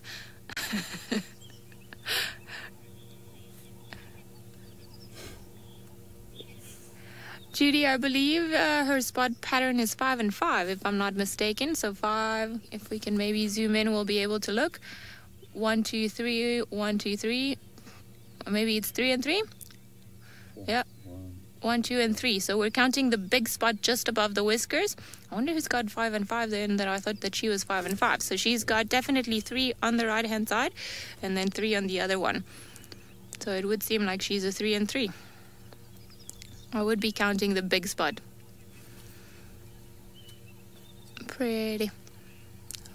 Where are you gonna go? The flies, there are lots of flies around here. I'm not too sure why. We actually even for a second thought that perhaps there was something dead somewhere, because it was quite annoying in the beginning, and they are obviously also attacking her, and that's what she keeps opening her mouth and then just biting the air. I'm sure the flies are also annoying her. Perhaps they're also very close to the water, trying to get some of the moisture there from the grass, and that's why she's being a little bit annoyed. Exactly. I share the sentiments, Tlalamba, but we will do it for you.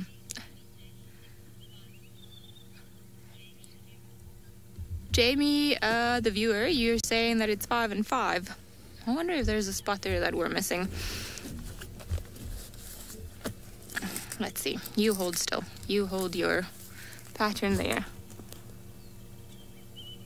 1, 2, 3. I'm not sure if, well, if you want to count the big one at the back, then I reckon we could have 5 spots in there. So 1, 2, 3, 4, 5. Yeah, that sneaky one at the top, I agree with that one. Where are you gonna go? It's sometimes a little bit difficult with the spot pattern. I normally do not remember the spot patterns or the animals, but it is, however, the best way to actually identify them, because every leopard has a unique pattern. They're all their spot, they don't have the same combinations, and if it does happen, is more a coincidence than anything else, but it's almost like their own unique mark. And then if you look at their coat pattern, their entire pattern on their body, that is definitely unique, and all the leopards are different. So that's how you can identify them, especially when you're doing research. But in particular, in the last few years, a lot of research into leopards and elusive animals, although this might not look like a very elusive or nervous leopard, is done with camera traps, just because they are able to detect movement, and then it's these cameras that go by infrared, and then they take a photo of the animal walking by, and then you can capture it. So the way that you look is with these cameras, because they don't have the best quality, or they've got to have the ability to take a lot of photos, because the idea is that you have to leave them out in the field for quite a while. The photos are normally in the format of JPEG, and they don't have the best quality. So what you look at is actually not the face pattern, but you tend to start looking for the side pattern. So things that you can see on their, especially on their tummies on the side, because it's where the bigger rosettes will be, and it's what gives it away straight away. So I actually did my master thesis on leopards in Ruaha in Tanzania, or about the leopards of Ruaha in Tanzania. Ruaha National Park in Tanzania. I cannot even speak. And looking at the face was almost impossible, because a lot of the times you would capture these photos during the night, so there's a lot of blur and you don't see the face. But if they give you that little bit of side profile, then you're able to tell something from there. I wonder if she's not going to go into the water, or maybe put her foot in. I think she's brave enough to try that, and bored enough to do it. You are a very pretty girl, and I mean, if you could get up and then show us your side pattern. Funny enough, she reminded me of one of the leopards that I was studying. He's actually become a bit of a celebrity, because he's known familiarly as Tlalamba, has her name Tlalamba. This other leopard has been called Onsa, and Onsa is the species for the Panthera onsa, the jaguar that is endemic to South America. So it doesn't occur in Africa, but I mean, it's pretty much looks like a leopard. It's just a little bit bigger and more aquatic. But this particular, it was a young boy when I was studying him, and he's got massive rosettes, like much bigger than the ones in Tlalamba got, very dark, and you almost see it. And the first time I saw him on the camera photos, on the trap camera photos, I was like, there's no way. It's like somebody got confused and they gave me data of another part of the world. What a disaster. You know, I was being over dramatic as usual. And all of a sudden we realized that no, I started doing a little bit more research, and because he's actually one of the most relaxed animals, it gets seen quite often, and it's the thing, how big his rosettes are in the national park. And like, oh look, there he is, you can spot him. And then last year I was working in Botswana, and I met with a guy that goes to Ruaha every time, and then we started talking, and then he was like, oh, I know who he is, he's super famous, I've seen him, he's got the biggest spots I've ever seen. So it is funny how certain things, or just a very particular trait, then you know straight away who it is.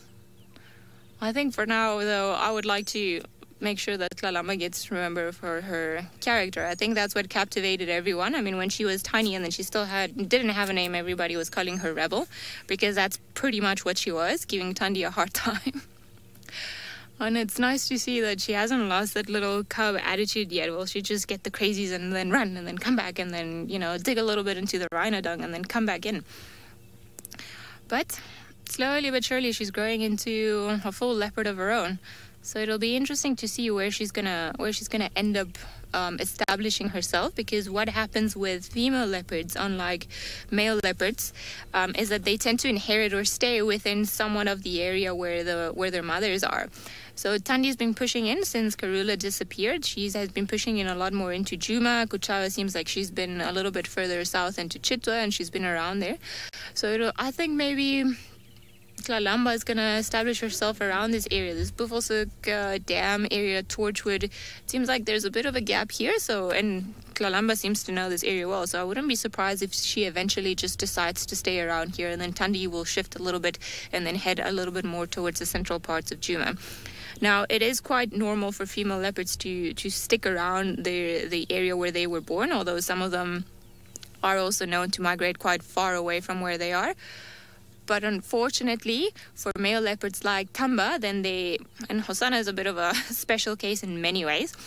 Tamba, which is a previous litter of Tandi, then now has migrated south, looking for a bit of a gap or an area where he can then establish himself as the territorial male. Seems like Tlalamba has calmed down a little bit, so we're gonna wait. Maybe she'll get the crazies again, and we'll definitely stick around to watch that one more time. But seems like Tristan's managed to catch up with the hyena, so let's go and find out how's that going. Well, we've just caught up with another hyena that is not Ribbon, but is heading in the same direction of where we last saw Ribbon. So we'll try this again and see. I wonder if I don't know. I mean, this hyena has come out of Little Gowrie, so I mean, the chances are that the den is that side, but she's also sort of sniffing about where the elephant carcass was, so tricky to know really where they're going or whether or not she's heading towards Ribbon sort of area. Looks like it. She's just walking to my right at the moment, so I'm just going to try and reposition. What you're going to see now is I'm going to drive over a section shortly. There you go, this section here. Now that section is where the elephant died, and so you can see how the grass has not grown there yet. It's still kind of oversupply of nutrients, really, as leads to very little vegetation kind of growing for a few months. It's also the amount of wear that's taken place there with all the different animals that have walked and done their things there, and eaten and all the other kinds of stuff. It means that a lot of the seed bank is destroyed, and so you actually don't get too much growth. Right, now this hyena is going towards Twin Dams. I wonder if they're not all just because of the sort of shouting of the baboons this morning. Maybe that's why they were all heading in this direction and we're just completely kind of wrong. But we'll try to follow it again and see what happens. The other thing is that I'm a bit torn at the moment because it sounds like there might be wild dogs on our horizon. They inside Buffelshoek at the moment, but look like they might come south towards sort of Sydney's Dam, which means we would have to get there rather quick if we would want to see them, because they are going to not last long. If they go towards Sydney's, it's very easy for them just to slip into Simambili quite quickly. So we'll just keep an ear out for that as well. Now, where did this hyena go? It is a dilemma. There she is. Also, which hyena it is, I'm not quite sure. We're going to have to try and just have a little kind of look, but got a fairly nice rotund belly on it, and does it also have teats that are been suckled? It's not pretty or corky, that's for sure. Maybe June? I don't know. It's tricky to kind of see. I honestly don't know some of the sort of lower ranking individuals, and it's tricky when they walk this fast because it's hard to be able to actually see the spot pattern. The spot pattern on this particular hyena is very dull at the moment, and so it's not that easy. For clean ears, which June does have, but I mean, there's so many hyenas that hang around. It's tricky, like I say, to know all of them. I'm afraid we don't see them enough to really recognize them properly. Well, I certainly don't. As we know, this is out of character for me to be following hyenas around all morning. This is Jamie's territory that we've entered in, but because Jamie's been so busy with lots of other stuff, she hasn't been on drive all that much, and so, you know, we're just trying to kind of help her out and find where the den is, but she's gone for a drink by the looks of things. So let's quickly just head there and see if we can get a view. No, she's coming up and towards us, so let's carry on. Sure, no, I mean, they wouldn't take out a lone hyena. They certainly would bully it quite heavily. In fact, listening to the radio, a hyena got a massive bully session from the dogs just now. So they definitely do bully hyenas. In terms of whether or not they actually would sort of kill one, not very often, but they do bite them and give hyenas a really hard time, which makes life pretty tricky for them.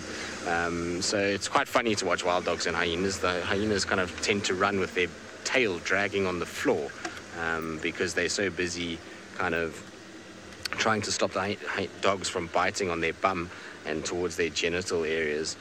This hyena is going to drop into the Mulwati. All right. Okay, let's try and get across quickly.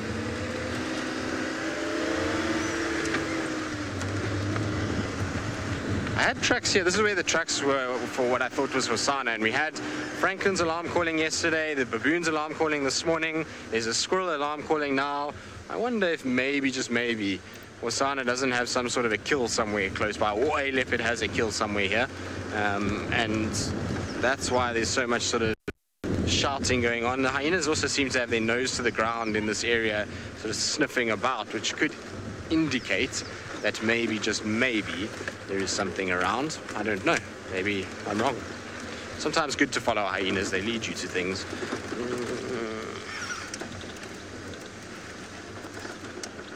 I feel like all I've been doing this morning is doing circles round and round and round, trying to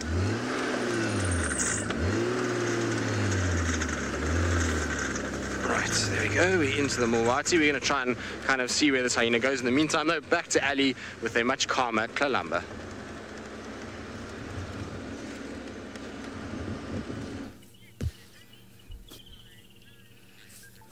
It does seem like Tristan's been having a very good morning. Even if he's been driving in circles, I reckon he's been quite successful. So brownie points for him. Tlalamba has not gotten the crazies yet. We are waiting for it. I feel like she's got her head up. She's looking in the distance. So we're at a good spot. Hopefully she'll get the crazies again, because she's quite an entertaining leopard to watch, I must say. She's definitely been up to something all the time. She lied down to have a bit of a snooze for a bit, and then she was like, no, I'm good. I just want to carry on playing now. So it's been wonderful to actually spend some time with her and get to know her a little bit better. I am hoping that she's going to do something with the water, like jump in the water, put her paw in the water, and then jump all the way out and run. I reckon that would be just hilarious. Typical cat with the water that they're not too excited about it. It's almost like she's thinking about it. It's either that or falling asleep next to the nice cool mud. She was sleeping with her paw in the water yesterday. Seb says that she was sleeping with her paw in the water yesterday. I would love to see that. I would love to see a leopard with her paw in the water, like, woo. Indigo girl, yes, the ticks look quite massive, and it's unfortunately, the ear is a bit of a tricky area. Even if you look at domestic cats and dogs, they tend to get them just even rhinos, I must say, underneath the ears and underneath their chin. It's where it's a little bit harder for the animals to actually get them out. So I think maybe she was scratching a little bit earlier with her back paws just to try and get them out, because we can all agree that those ticks have had a hearty meal feeding off the blood in Tlalamba's ears. But it is normal. There are lots of ticks all around here, and as much as they present a discomfort, they're not particularly affecting her condition. It's just part of the thing of being a wild animal, I suppose. And even when we go out walking, we pick up ticks just by walking through the bushes, because a lot of ticks will actually have different life cycles, and some of them can actually survive for a while, not on a host, but they can survive on the plants while they wait for somebody else to walk across and then latch onto them and then carry on. I think these two that we were looking at, they've obviously hit the jackpot, and there are lots of vessels in the ears, lots of little capillaries that are often used for cooling down. Just like in the elephants, there are a lot of veins that flow through the ears to cool the animal down. It's also a mechanism for other animals like the leopards and the lions that do not sweat to cool themselves down. Even if I think it becomes very obvious in particular when we look at the kudu's ears, because they've got much bigger ears and they have that reddish tinge to them. It's not because they're particularly colored or they have another pigmentation, but it's because of red blood that flows through the ears and it cools down, and then as it carries on flowing through the rest of the animal, then it helps with the cooling down process. So I think it's the same here. It's almost like she's got a little 2 piercings there at the back. The rebel girl with her 2 piercings, trying to be cool. Although I'm pretty sure that if she could, she would want them out. They don't seem to be too annoying, because I reckon she would have scratched her ear. Oh, there's a third one, and a fly on her ear as well. Shame, Tlalamba, you're being attacked by all the insects today. That's normally what happens when you're so close to the water. Now, this particular ticks, once they start sucking again. Oh, there's a fly still on her ear. Naughty fly. Why are you still there? Probably either lying down or looking for some moisture, some dew that might have been on Tlalamba's coat from where she was lying down a little bit earlier on. Oh. Are you done? Are you going back to sleepy? She looks very sweet. All leopards do. When they fight the urge to sleep and their heads are still up, and then all of a sudden they're like, nope. No, you're not asleep. Sorry. I'm sorry I even mentioned it.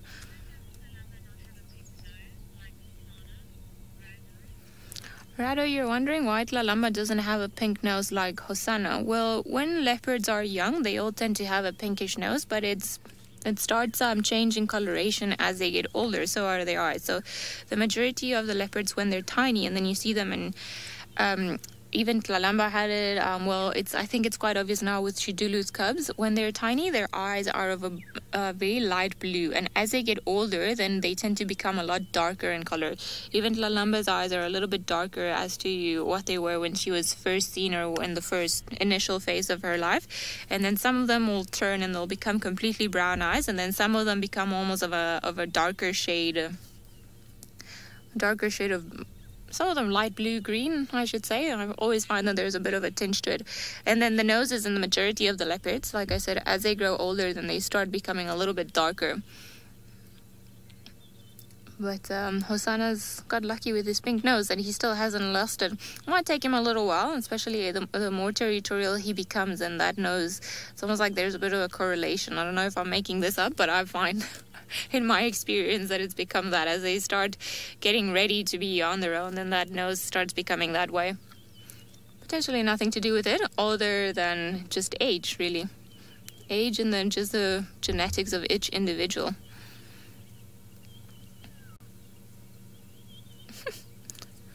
I don't think she's going to be asleep there, because the sun is coming right behind from her, and she's going to get hot. BLWB, the age. There are a few factors that might indicate the age of a leopard. Well, one of them is clearly size. So when they are small-aged leopards, they will always be with their mothers, both males and females.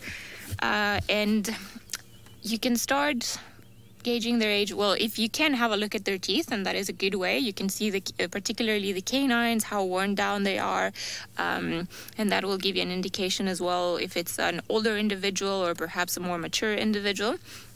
Then with the males in particular, you can also start seeing that when they become older and territorial, they develop a dewlap. So if you look at Hosanna, he's got a bit of a dewlap going on, but not fully if you compare it to another male leopard like Hukumuri or Tingana. It's almost like this extra flap of skin, or this very loose flap of skin around their neck that adds into their size. So if he's got a very big one, then you can tell it's an older individual as well. So there's I'm sorry. You can always look for certain cues that will give you it won't necessarily give you an exact date, and you'll be like, okay, this individual is 3, 4, 5, but it'll give you ranges, and then you can classify the animals according to those ranges. So, for example, in this case, we have seen Tlalamba's size. We know that she's still with Thandi, so even if we didn't know when she was born or exactly how old she is, we could still estimate. I would say, okay, judging by her age, I would say she's between 1 and 2 years old. 2 years perhaps too much. And then if you look at, we know that Hosanna is 3, so we've been actually very lucky with these leopards over here, because we follow them every day and we can pinpoint at least the month where they've been born. But if not, in other areas, what you try to do is just to be like, okay, it ranges roughly from this age to this age, and that is pretty much as good as an estimation as we're going to get, particularly with some of the animals that have come from another area, and then it's sometimes a little bit hard to just say exactly how old it is, but you look at different things that will give you an idea. Seems like the little princess has gone for a sleep, so we're gonna stay here. Hopefully she'll wake up, and if she does, then we'll let everybody know.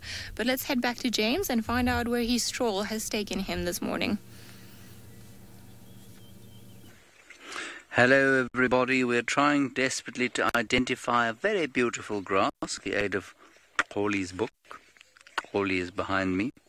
Well, he's actually behind you. But his book is not, in fact, giving us much help. I don't know what it is, but it's very beautiful, and it always grows down here on the drainage lines, and it's probably a species of a synchris, perhaps. Maybe a synchris species, and I suspect it's not of particularly high grazing value, being down here. Yes. Alright, so we'll go with this. No. Synchris, or maybe a Schmittia. I think that's actually what it is. I think it's a Schmittia. Maybe Paperophoides. I'm sure that's very exciting to most of you. I'm sure all of you are sitting there going, my goodness gracious me, we've just seen Schmittia Paperophoides. Is that what you're all thinking right now?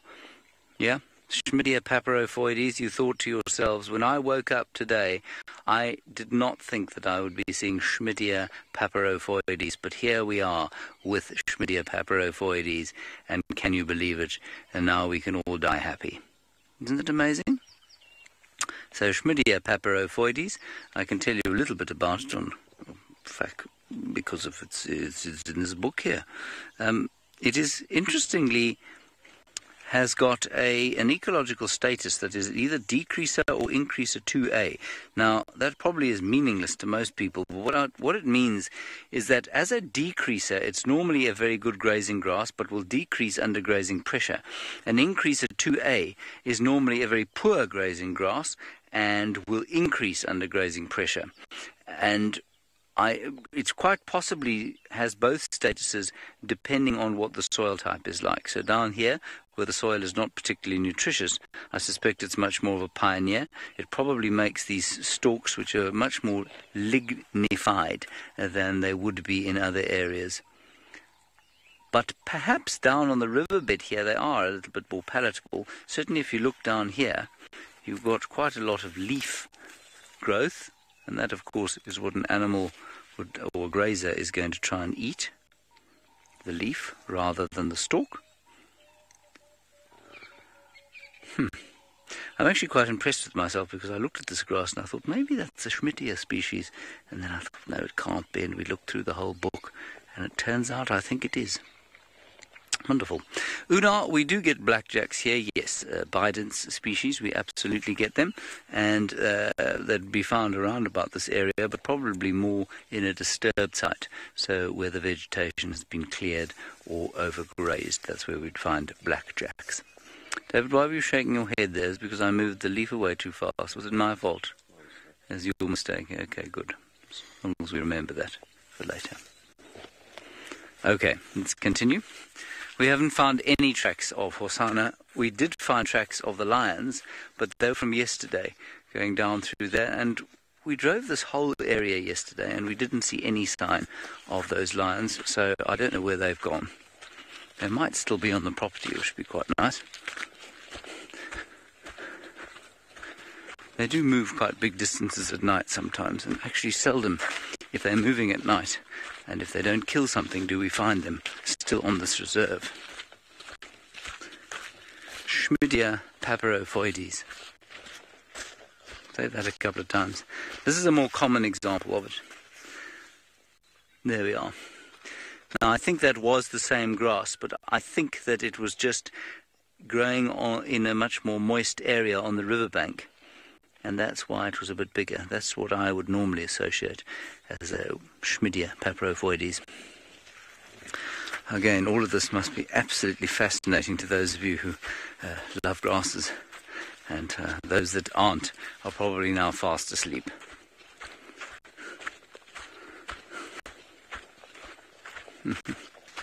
It does, doesn't it? Yes, it sounds like a Harry Potter spell.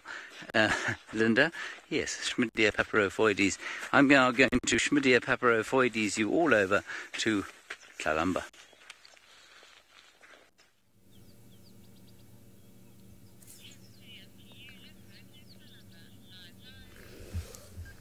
The world's gone wild. It's Tlalamba upside down. Shame, she's still very much asleep, but she keeps putting her head up every now and again. So we've come a little bit around from where we were earlier, parked a little bit differently, just to be able to have a more straight-on view of her. Hello, pretty girl. Are you over today? Are you going now through the grumpy stages of sleepiness?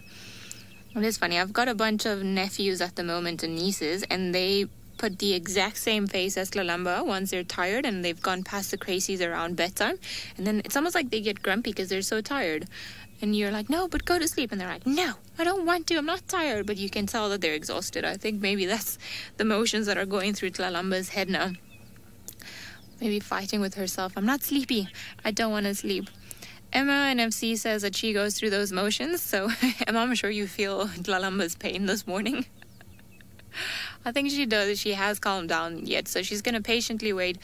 I'm sure Tandi is somewhere still looking for food, trying to make a kill, because yesterday hers was stolen by Tingana. So I wouldn't be surprised if she's actually moved off from that area, left Tingana to have that kill, and then just trying her luck somewhere else where potentially Tingana will not take it, so that she can then come back, fetch Tlalamba and take her to the kill. So I'm sure Tristan mentioned to everyone it wasn't a big kill. I think it was a small diker, if I'm not mistaken. So something that Tingana would have gotten something. Hungry. Yes, sorry, Emma, I didn't catch the name, but yes, she could be hungry. Although looking at her stomach, she doesn't look particularly hungry. I think she's gone hungrier some other stages, as all leopards have, and her stomach there's still a little bit of a bulge there, so not as big as it should be, but I mean, if you look at it, yep, very pretty. You're looking like a cute cat. There we go. Thanks for showing us the belly. So I'm sure she's been eating something in the last few days, so I don't think she's way too hungry yet. No doubt that she will still enjoy a meal, but I think there's no need to panic, and maybe she's desperate and going vegetarian. What are you doing? No, so the majority of the cats, they get the nutrition or the fiber that they need, not only from eating grass or greenery that they find around, just almost as a way of purging themselves and cleaning their organism, but a lot of times they'll eat a little bit of the stomach contents of their prey species, because their prey species being antelope, they tend to eat either grass or leaves, and then if they need the fiber, then they'll eat a little bit of the stomach contents just to get the bacteria that they need in their gut. I think Tlalamba in this case is more playing with the grass, because I'm sure it's a little bit rubbery, so it must be something different, not as dry, a little bit tastier. Perhaps there's a little bit of juice still left in there, and that's why she's playing with them. She hasn't actually tried to chew it. She's just been playing with everything that she's found this morning. You are definitely going through the motions of not wanting to be asleep. It is funny how little things and little mammals, yes, I think mammals is a good word for all of them, go through the same motions. Like I said, I've got a few nephews that I think make that exact same face that she's that she's got now, right when they're about to fall asleep. Does Casey make that face, Seb? Yeah, I think Seb also agrees that Casey, his daughter, also makes that face.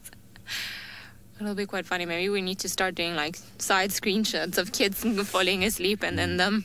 It would be quite funny. Crescent moon, I'm not too sure if there's an equivalent to catnip in the wild, or as far as I know, there isn't. But, oh, that's such a lovely view. What a nice stretch. Are you going to now proceed to eat all of that after we said that cats don't do it? Of course you are. All right. As far as I know, no, there isn't something like that in the wild, and I am not too sure. There's something about the smell of catnip that makes some wild species or some wild cat species go absolutely crazy. Ironically, I was talking to some guides that do photography in Costa Rica. They're actually based in Costa Rica, and they do a lot of jaguar photography down there. And they have been speaking to some of the researchers in that area, because there are jaguars all across Central America. And they say that better than catnip for the camera traps, as we were talking about earlier. Now, I cannot remember the exact name, but it's a perfume, and I think it's called Obsession by Calvin Klein, I want to say. And apparently that works wonders. They don't know what it is that's exactly in it, but when they spray that in front of the camera traps to try and incite certain animals or certain like species of jaguars and smaller scards to come around, apparently that is the scent to be used. Better than catnip, better than anything else, because it attracts them, they come around. And I think they use a lot of different substances to bind the perfume and everything that's inside. So maybe they respond to one particular scent or animal scent, because as I'm sure everybody knows, there's a lot of animal products that get used as binding agents within perfumes. So maybe it's something in there that's exactly what they reacted. But they were hilarious. They said that at one point, I think they were stuck of not producing this perfume anymore, and then researchers got like really stressed in Costa Rica and then started almost like sending emails to Calvin Klein and being like, please don't stop producing this, make it just for us. Oh, yawning. So I thought that was quite a hilarious story of how jaguars apparently have a sense of perfume. I don't think we could try it with Lalamba. I definitely wouldn't try it. Are you now going to eat this? Of course you are. Just after I say that you guys normally don't. Thank you. Naughty cat. She's like, yeah, you keep saying that I'm about to fall asleep. I'll eat the grass and show you. Where are you going to go? What's in there that you're interested in? Stretching? Are you going to play with the stick? Please play with the stick. That's going to be hilarious. There we go. Everything is a game now when they're at this age, and playing is such an important part of developing their skills, not only from climbing trees, but just knowing how to be agile, how to turn things, how to bite, how to how to jump. And of course, there's always the added benefit that they look a little bit silly when you look at them, and it's very, very, very cute. What are you? Are you a dog, Tlalamba? Are you gonna put it in the water? She's fishing. She's fishing, maybe. Maybe she is fishing. No doubt, as Emma says, that's her stick. She's half-heartedly playing with it.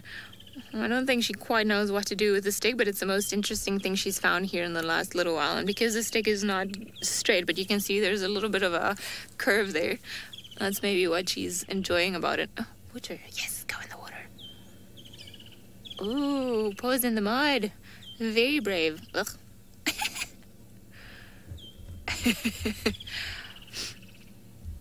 Are you having the crazies again?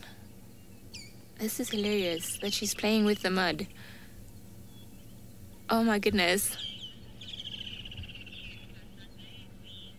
V, I agree. This is too cute for a Sunday. The tail is in the water. You are a very funny and unique cat when it comes to water. Oh no, she got the stick. She's gone for the kill. Now there's another stick behind it. That's what she's stalking, and that's almost what she tried to get. And now she's got her face buried in the grass. Come on, do it again. I promise you were doing just fine. We were all convinced that you were going to kill the stick. And her tail going there.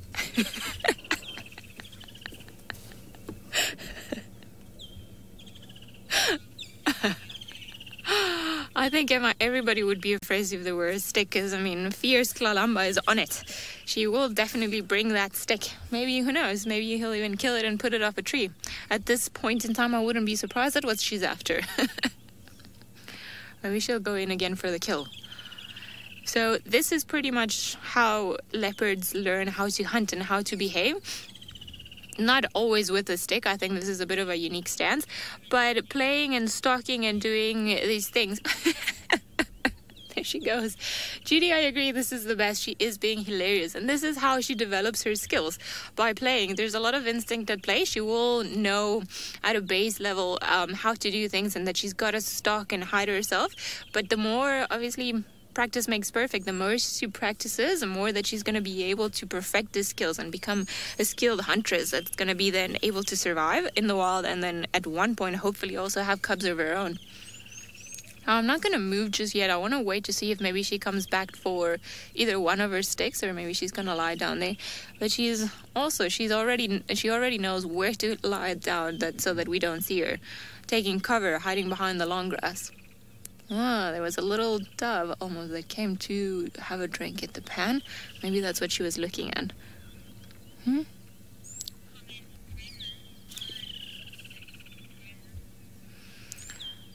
Gremlins, you are saying I see sticks, if I heard that correctly.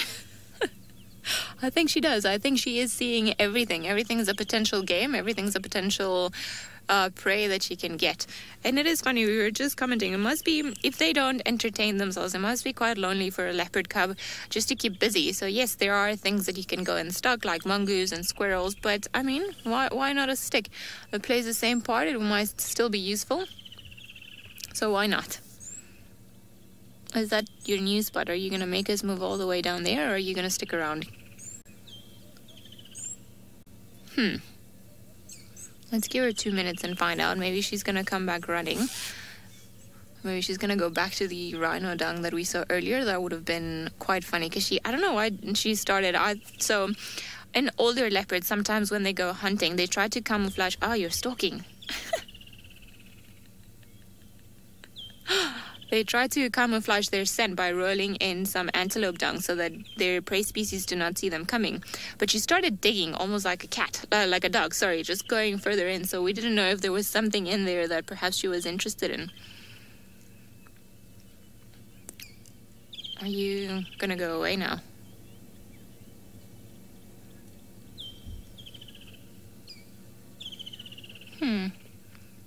What is there? Alright, we're going to keep up with Tlalamba, find out what she's up to, but in the meantime, I do think that Tristan has managed to find something very exciting for a Sunday morning. Well, you guys have come just in time because the dogs have just arrived on Juma. So a stroke of luck, they were going north and they all of a sudden turned and have come south, and they're running on my right-hand side at the moment, and hopefully they're going to chase some impalas because there's lots of impalas around, but I'm not sure which pack it is just yet. You can see they kind of just in front of us. There's 1, 2, 3, 4, 5, 6, 7, 8 of them at the moment. So I would imagine Investec breakaways. Looks like 4 adults, 4 sub-adults, which is about right. But isn't this cool? Nice to see puppies this morning, which is absolutely awesome. They're such amazing creatures. And if they go up the road in the direction that they look like they're going to head, there's a big herd of impalas that is there, and they'll be able to kind of maybe chase those down. It doesn't look like they've had too much of a meal yet. It looks like everybody's still quite skinny, so I'm sure they are going to be looking for food. But we've had a good morning, considering we've had jackal, hyenas, wild dogs, leopard, ellies. There's all kinds of things happening at this stage, and we lost our hyena and then heard that the dogs were around in Buffelshoek and thought, well, we're going to take a massive gamble. Even though they were heading north, we're going to come onto the boundary and we're going to will them to come towards us, and we somehow managed to get them to come this way. I don't know how they actually turned in the end.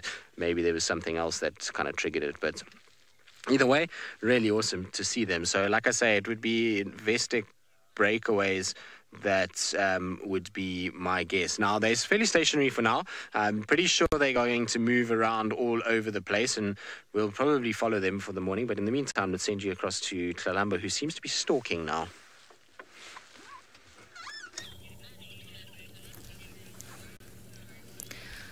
Well, it just got very serious. Oh my goodness, she's got dwarf mongoose straight in front of her, so we're not going to move, we're not going to make a noise because they are definitely very curious. She's lying flat on the ground. Very, very nice leopard move that she's pulling. Lying very still, letting them approach them. Oh my goodness. Oh my goodness. Oh, she missed it. Oh, Tlalamba. How did you miss that? You were so close. Oh my goodness, well done, girl. I mean, this is how they learn how to hunt. That was very, very exciting. She was so close. She definitely knew that they were in there, and then she lied flat. I think she lacked a little bit of confidence because had she then put her paw down like that, she would have definitely caught one of them. So I think one of them was actually in between her legs, and I don't think she was expecting to catch one. I think that is actually what caught her by surprise, that she was efficient enough to get that right. Now she's smelling all the mongoose that were around her. Well done. So you see, she knew instinctively what to do. She saw them from a distance. She was approaching very, very slowly. And then as they started stopping and then seeing him, she went flat on the ground so that they wouldn't detect movement, so that they were confused. And they were, and they started approaching her. Now I can still hear the mongoose there, so I don't want to move because maybe she's going to try again. So I'm going to let her go a little bit further in and she's going to decide what she's going to do. But I mean, she's put her tail up, so it's potentially an indication that she's given up or that she hasn't found another successful opportunity or another good opportunity to try and go in there. That was incredibly exciting, especially having been talking in the morning about if she would be capable of making a kill or not. So now we know she's definitely got the skills, but practice makes perfect. I think she's perhaps a little too young, and had she had more confidence, I do not doubt that she would have perhaps like waited for them and then been a little bit quicker in grabbing that mongoose. I am though a little bit happy that the mongoose managed to get back with her family, but there's almost this pride, as in like, well done Tlalamba, you're getting there, you're becoming a full leopard. Alright, so she's gone off into the ground, and I don't think she's going to be able to find the mongoose again because the grass is very long, and chances are that the mongoose have gone into a termite mound or in the thickets. There she is. She is a real leopard now, I agree. Hello. That was incredible. I feel like my heart is still beating really fast. I don't think she's fully given up on the dwarf mongoose hunt. I can still hear the mongoose all around here, and there she's on top of a termite mound. So I'm just gonna get my head out of the way. So chances are that the mongoose are all alarming, just letting all the other mongoose know that she's around. There's a predator here. There's somebody that they're not confident about. There's a mongoose there making the call.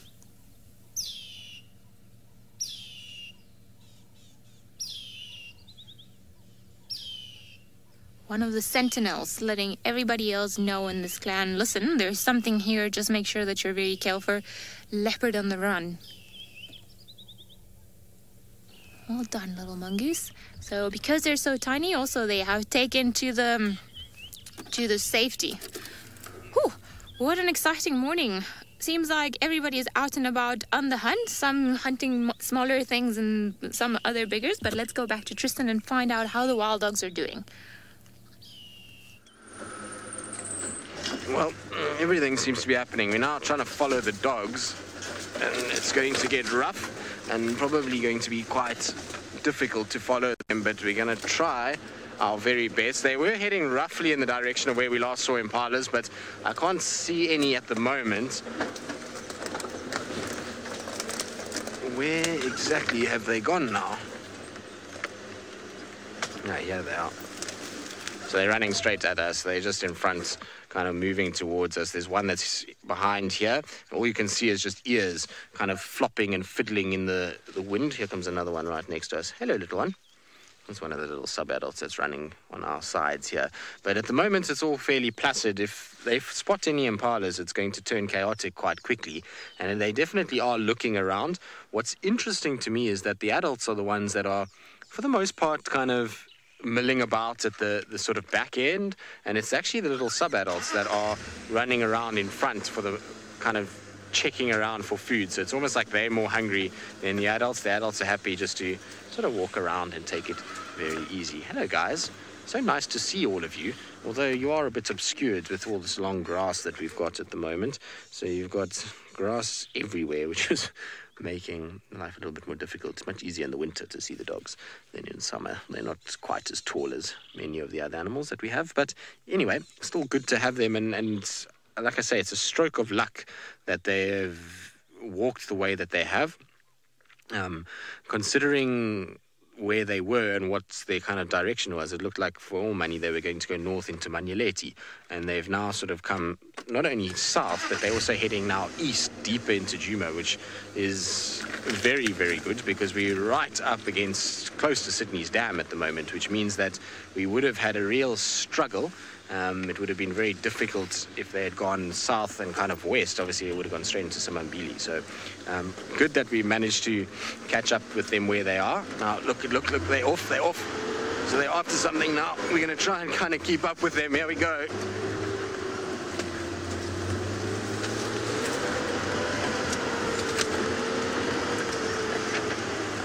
There's one that's straggling. I think they've lost what they were hunting.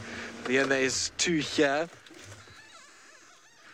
Fahrenheit, you say like this is like coffee for you? Well, it is indeed. So dogs and kind of trying to follow them through these kind of places is very, very tricky. I thought they were chasing after something because they all kind of started to run, and now everybody's just stopped and is almost sort of taking stock of what's going on. But they are a bit tricky when it comes to kind of following them around because they end up running so quickly, and then you don't really know whether or not they're hunting or they're playing or what's going on. So it's always quite tricky to sort of know. But anyway, here we go. We'll try and keep up with them.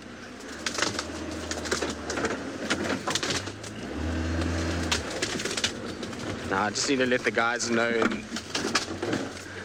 Now, Gremlins, you say Ferrari Safari. It is Ferrari Safari, except not a very comfortable Ferrari Safari. It's also probably dangerous for poor Rusty, because Ferrari safaring through blocks like this is how you damage cars quite quickly, but we're going to try keep up with them.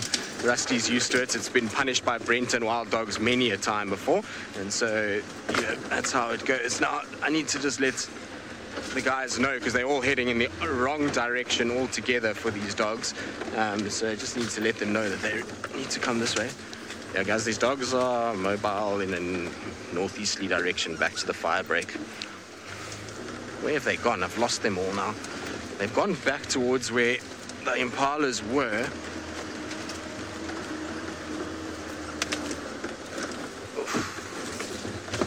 I'm trying to find a way through here, but it's very tricky.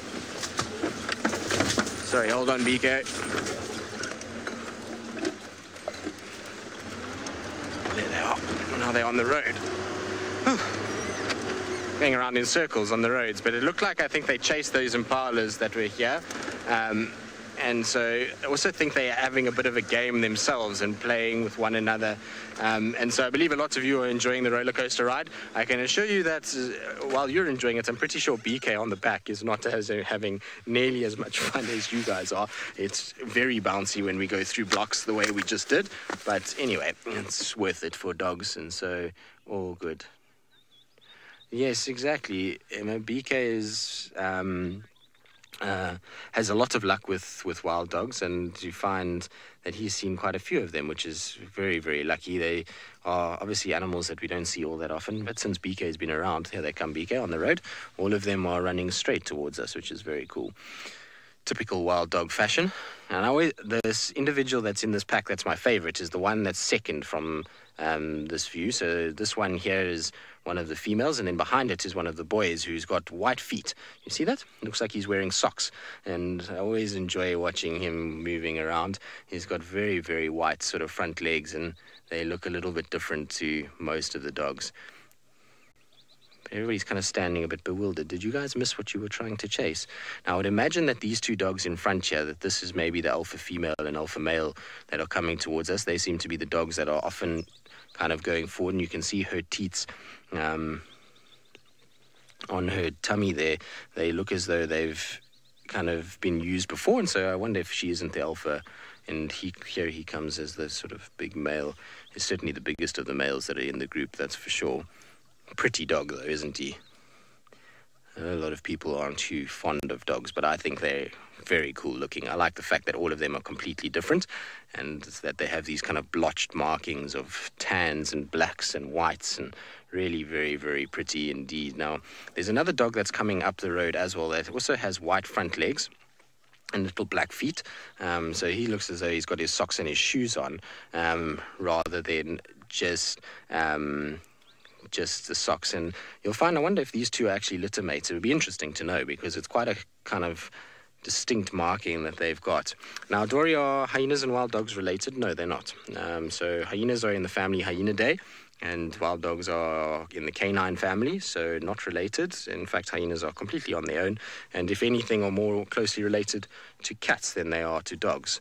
So they are not in any way part of the same family at all. Following wild dogs makes me hot. I've got this jacket on. I'm now starting to get warm, so I'm going to remove that while there's a bit of a hiatus between them. So I do apologize about the sort of ruffling noise, because it looks like they're going to go back into this horrible block, which means that we're going to have to follow them.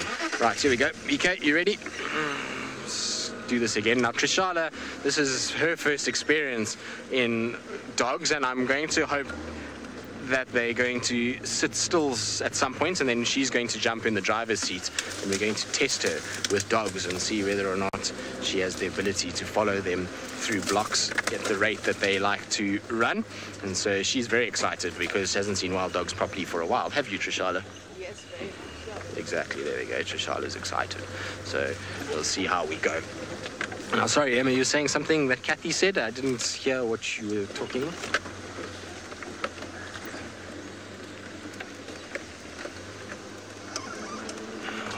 You lot, they seem to be fairly kind of up and down, and they don't seem to really know which way they actually want to go. We've kind of gone east, west, north, south. I think they're really just kind of looking around for anything, more the youngsters than the adults, and maybe they're looking for a place to settle down. It is starting to get quite warm, and so maybe they're going to start heading towards some sort of shade sections where they can then lie down. Right, let's just try to keep up with them. Now, Kathy, you were saying that it's all very exciting. It is very exciting, isn't it? Like I say, following wild dogs is one of those things that is for the adrenaline junkie in everybody. They tend to move much faster than most other animals, which obviously that's because of their sort of, I don't know, just the way that they are, really. And then on top of that, there's normally lots of them. And so when you've got lots of animals that move fast, it makes for an entertaining ride. Right, now they're still going away from us, so we're going to try and kind of get to where they are. In the meantime, though, let's send you across to Commander Bond, who will be, I'm sure, thoroughly thrilled that there are wild dogs on Djuma. We are still on our walk here, and I will tell you that we bumped into those that must not be shown or mentioned. So we're talking quite quietly. We've skirted around them. And we're now still trying to find some tracks of a leopard. We haven't found any Hosanna tracks at all. This is where Tristan thought he had them yesterday. But there have been rhino and baboons and all sorts all over the place. And so any leopard tracks that there were yesterday have been obliterated. So we'll go through this little section here, and I don't know where this little birthday fellow is. I wonder if these tracks weren't in fact Tingana's on his way across to Torchwood yesterday. That's where he was yesterday. What we have here is the territorial scraping of a rhino. You can see how fresh it is. I don't know if you can see that. There's still moisture on this tambuti. That is the urine of a rhinoceros bull.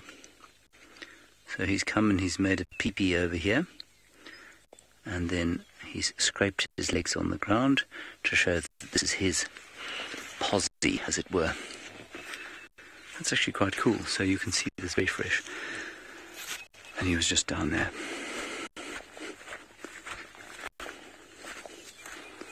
Continue quietly through here. Of course, they do have superb hearing and very good sense of smell. Exactly, Martin, you say we ran into a herd of Voldemort. That is absolutely correct. Well done. I thought I was being sufficiently subtle that you wouldn't get it, but obviously I wasn't.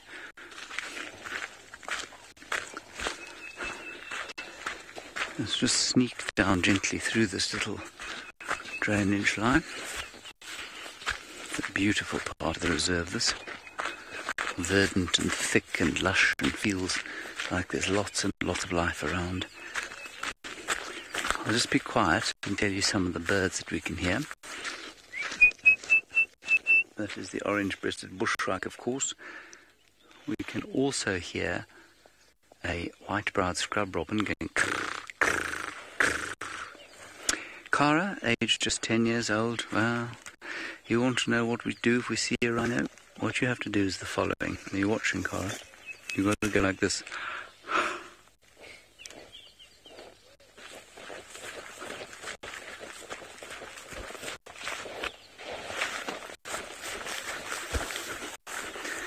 But you have to do that all very quietly, because if you don't do it quietly, they'll hear you and see you moving, which you don't want.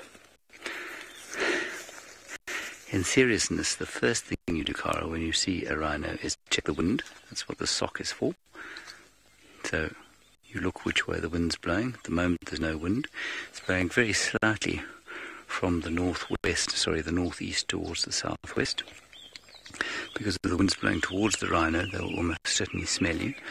And then you have to be very careful where you walk, because you don't want to make a noise, crunch a stick or something like that. And you can walk around them. Sometimes you can get really close to them and they don't notice. Be very careful and you're walking with the right kind of people. But if you get it wrong with white rhino, it can be quite dangerous, because if they panic, they just start running. And if you happen to be in the way, well, then you can get yourself into a lot of trouble. So they panic, they can't see anything, and they just start to run. And so that can be quite dangerous.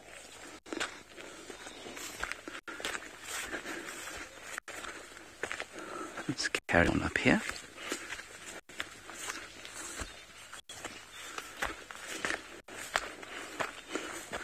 Alright, I believe that Tristan's managed to catch up with the hounds. Let's go back to him now.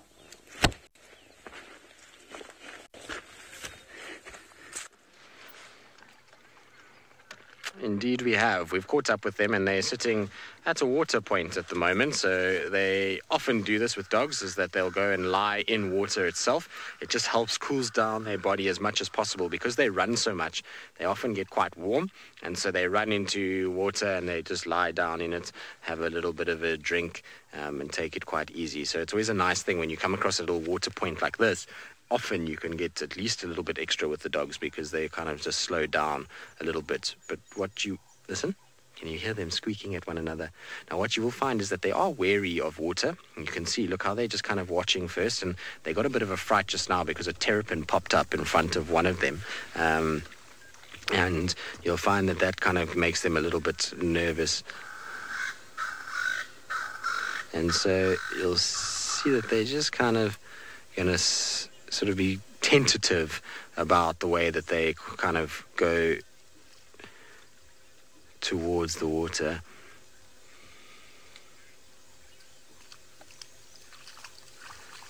There we go. There we go. Going to go and have a nice lie down. Is that nice? It's swim time. Summer swim time for our wild dogs, and you can see they get quite deep into the water. Sometimes they'll even roll around a bit and completely submerge themselves, and that really, like I say, just helps to cool down that body. Also helps with a little bit of kind of things like ticks and the likes that will irritate them a little bit. So you'll find that they do it just for a brief period, and then off they go again, and they kind of carry on trotting. Now we're going to try and keep following them, because they're going off now towards, that one's going to grab, what have you got there? That's a piece of elephant dung. No, you don't want that. That's not nice. Elephant dung is not nice to eat. And there's one that's going to pee in the water bowl. It's typical wild dog fashion to pee in the water bowl. Other one's going to sniff it. Oh, you are being a treat. Between the hyenas and the wild dogs, we've seen just about as crude a kind of thing as one could possibly imagine, from eating lion dung to peeing in the water bowl. Right, we're going to try and follow them. This is going to get very, very intriguing very quickly. It's not pleasant where they are heading right now, and they are heading, unfortunately, towards our boundary now. There's a hyena behind us as well. You, hyena, are going to be very brave, I'm afraid, if you come anywhere near these dogs. It's a pity the dogs didn't see him, because the dogs would have given that hyena a hard time. And it's, like I say, always entertaining to watch when hyenas and wild dogs get into a tangle, because it's just an absolute kind of free-for-all when it comes to trying to sort of sort out the issues between them. All right, here we go. Oh, they found another wallow. Come on, hyena. Your dogs are here. Come try your luck. It looks like a youngish hyena too, which is often the ones that get themselves into the most trouble, because they don't really know wild dogs too well, and that means they...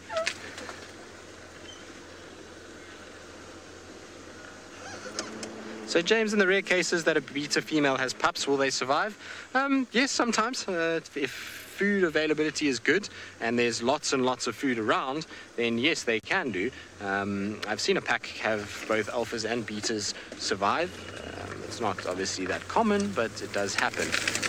So, you know, for the most part, obviously it's alphas. Careful there, Trishala, you're on the right side. All right, let's get through here.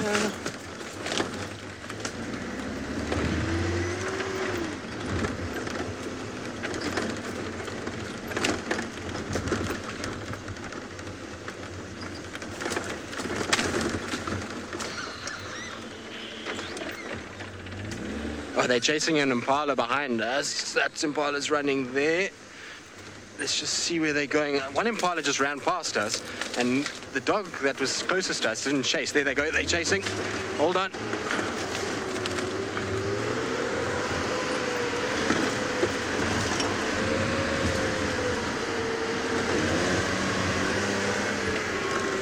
Just trying to catch up with them. They ran off in this direction. Where did you guys go? The last one I saw was running this way with impalas kind of in front of it. Where are you guys? Often the problem with dogs is you lose them quite quickly if they're chasing things. I'm just trying to see if I can see them. I don't see where they went. They look like they went... There's a big stump there.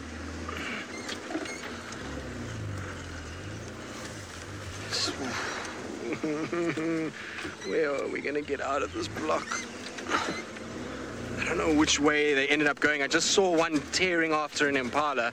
It was standing stationary in front of us and then just all of a sudden decided it's gonna go, and the impala was running off in the distance. And this is what happens, is that they go into 10 different directions and you've got to try and kind of figure out which is the closest way. But let's just fly up the road quickly. There's impala running there. Hold on. Caro, oh no, you fell off. Well, don't worry, hop back on. You can still see, I saw impala running on my left-hand side towards us. So I'm just going to try and keep up roughly with the speed that it was running in the hope that the dogs are maybe this side and end up catching it. I don't see any dogs though. There's hyena, so it's, you know what, hyenas are also next best for the win, because hyenas will often hear if a dog pulls something down and will try and kind of follow it. Ooh, there's a big bump, hold on guys. Come on.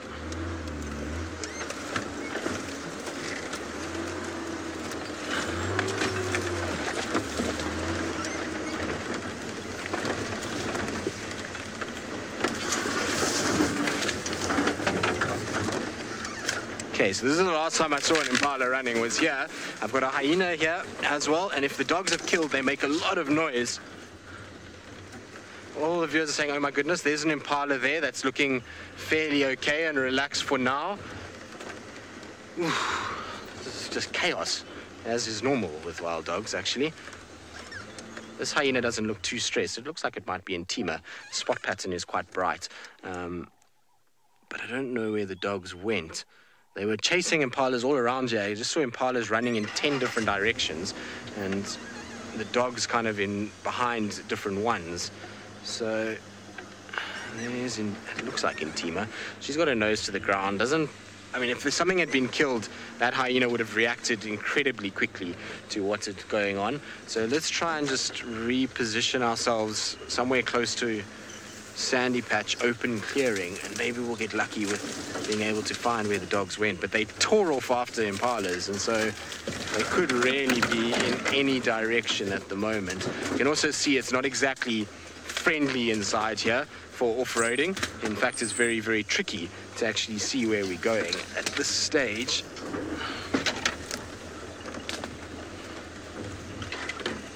Dogs, did you have to hunt here where it is as hard as it is to get through? Right, well, we're going to try and see if we can figure out where these have all gone and see if I can find the dogs again. While we do that, though, let's send you back across to Ali, who's got Kalamba, who's doing her best to entertain as much as the dogs are. Sounds like Lalamba and the wild dogs are in sync, because she's also abandoned her spot. I think she got a bit embarrassed after the whole dwarf mongoose incident. So she's just come into a block where it's a little bit thicker. The grass is very long, and we actually lost her for a bit. And then we found her running around again in the middle of the road, rolling, and she's been having a blast. She's been very funny. She's been doing exactly what she's doing now. So she'll come down, start sniffing, potentially for either Tundi or maybe something that she wants to try and hunt. And then all of a sudden she sees a tree that she likes. She runs up at the tree, and she's fallen down off the trees for a few times because she's not choosing quite sturdy trees. She's not too heavy, but she's perhaps been jumping on the wrong ones. What can you smell there? Was there another mongoose, or was your mom around? I am secretly hoping there's a bit of a fallen over branch not too far, just a few meters from where she is, so hopefully she'll stay there and then she'll give us a very nice view, because she is so small, she's been doing what a lot of the cats do. She looks for a vantage point just to be able to see further away, and I mean, I do it often, and that's why I rely so much on Seb, because he's higher than me. He can see a little bit better than what I can, more at ground level. So Lalamba's obviously learned this trick, so she either goes up a termite mound, scans the area, see what's out there, goes down and then jumps up on the next tree, see what's up there, and then comes back down again and then carries on. So it seems like she's been having fun. I think she's definitely a lot more active, and she's managed to combat off the sleep. Ironically, it did seem like she was really, really sleepy and starting to get tired, but now it's playtime again. Come on, jump on this tree. That would have been so cool. Anyway, that is the branch that I was hoping she was gonna come onto. Oop. Running around. We're gonna try to keep up with her, because it seems like she is prancing in the long grass again. But in the meantime, we will send you guys across all the way back to James on bushwork, as apparently he's also got something interesting on the ground. From a very active cat to a not so active reptile, we do have here a Speaks hinged tortoise. Now, my name is Lauren. Mr. Hendry has moved off to the side, and Davy is still on camera. So our little guy here is on the move, and I'm just wanting to see if we can get a little bit closer to our tortoise here without disturbing it, and see if we can show you exactly how fast these guys can move. Now, it knows I'm here. It's not scared, but it knows I'm here, so it's being very, very cautious around me. But it's slowly popping its head out and making sure that it's okay to get on the move. It's okay, little one. I'm not able to tell if it's a boy or a girl right now. I'm just going to have a look. Get right behind. I can't see a tail. Normally, if there's a longer tail, that indeed means it is male. Females have a much shorter tail, and I'm not going to pick it up and look at the plastron to have a look either. So, if we take a little look at the shell, now we know this is not a leopard tortoise because their shell is way more dome-shaped than the Speaks hinged. The Speaks hinged is a lot flatter, and you see each little shape here, it's more like a sort of hexagon shape, that's called a scute. So when you're looking at a turtle, this shell is actually made from bone with keratin layers on top. Hello, little guy. So these scutes that run down the ridge here, I'm not going to touch it, but you can see the middle ones here, they're called the vertebral scutes. So just like our spine being the vertebrae, that's what these ones are called. Oh wow, it's really on the move. It's going underneath David. And then if you can just see the next layer of scutes, these are the coastal scutes, and then you have the marginal scutes. So it's actually a very structured shell, more so than you would think. And a lot of people think you can age a tortoise because they have these rings on each scute. Now, these rings do come with age, just like a tree ring, I guess, but it's not possible or accurate to use for the age of a tortoise. They butt against things as they move, they get destroyed, so it's not possible to age a tortoise by just looking at these rings. If you were to age it, you have to look at the size of the carapace. So, from the top here, at the nuchal scute, or the neck skewed to the base of the carapace. That's how you judge age, not by looking at these little rings here. There's a comment, we love how they move. Yes, me too. And he's definitely trying to get away from us now. If you're able to just come and have a little look at the feet, you can see here, David, it's actually got little claws. Are you able to see them? Yeah. And this is because they walk on land. So, for example, a sea turtle would not have these. They would have flippers, which are used for, obviously, paddling itself through the ocean. But here they have really pronounced and really sharp little claws. So it's more like feet than it is like flippers.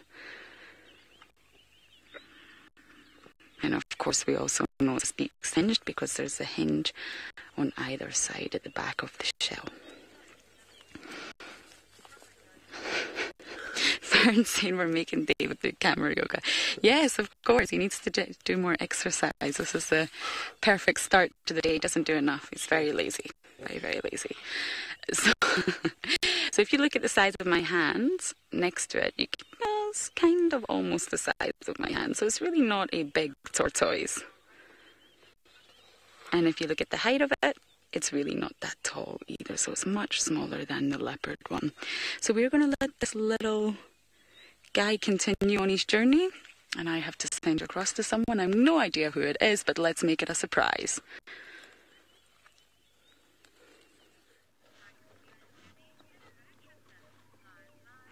Well, as you can see, the chaos has temporarily subsided. The dogs have worn themselves out and are all just kind of having a bit of a sleep. And these two that are sitting in front, I was just saying to Trishala and BK that I'm wondering if maybe the two of them are not related and are from the same litter. They have very, very similar markings, similar size, similar sort of age. Both are boys, and they everywhere the pack goes, they go together, which is an interesting kind of thing. You often don't see that from male wild dogs, but maybe they distributed from another pack and have joined into this, and or for some reason have split off and they were litter mates, and that's why they've got such a tight bond. And the markings being so similar, if you look at the front legs of both of them, very white in coloration, it could very well be possible that they were part of the same litter, and that's why they're so bonded and staying very close to one another. But you can see they're getting tired now. I think it's starting to warm up quite a bit. They just had their last sort of chase. There were two hyenas milling about. They didn't really kind of go after the hyenas too much, and so you'll find that in all likelihood maybe it's now time to have a bit of a break, but it'll be the adult female that will dictate whether or not they move. You see, if she moves, there goes the boys following, and that will then drag the rest of the pack to kind of go with. Now, in terms of mating, we should be seeing mating dogs fairly soon. This is around the time of year when the dogs do start to mate, and females going into estrus. Remember, they have quite a short gestation period until such time as they den, and the denning season should be now in sort of May, June, July, sometimes August, but generally it's sort of May and June is the sort of best time. Sometimes you'll get denning very late in the season, and even sometimes the second litter, which can be sort of September, but it's almost unheard of in South Africa. Up in the Mara, the dogs that you see there, well, it's very different. Those dogs up in the Mara, they den at any time of the year, and the reason that they think for this change and why it's different down here as opposed to there is all to do with impalas. So impalas up there don't have a fixed breeding season or rut. They are constantly kind of breeding throughout the year, and then lambs are available throughout, as well as tommies and various other antelope species that dogs will hunt. Whereas down here in South Africa, there's an explosion of young animals in the summer season, and so that means it's a good time for puppies who are just starting to come out of their den sites to start being able to sort of hunt and find food and to feed that pack size. So it's why there's probably that difference between the two. Good. These dogs are stationary for now. They've stopped with their hunting for the time being, but it sounds like Kalamba is once again up to her stalking tactics.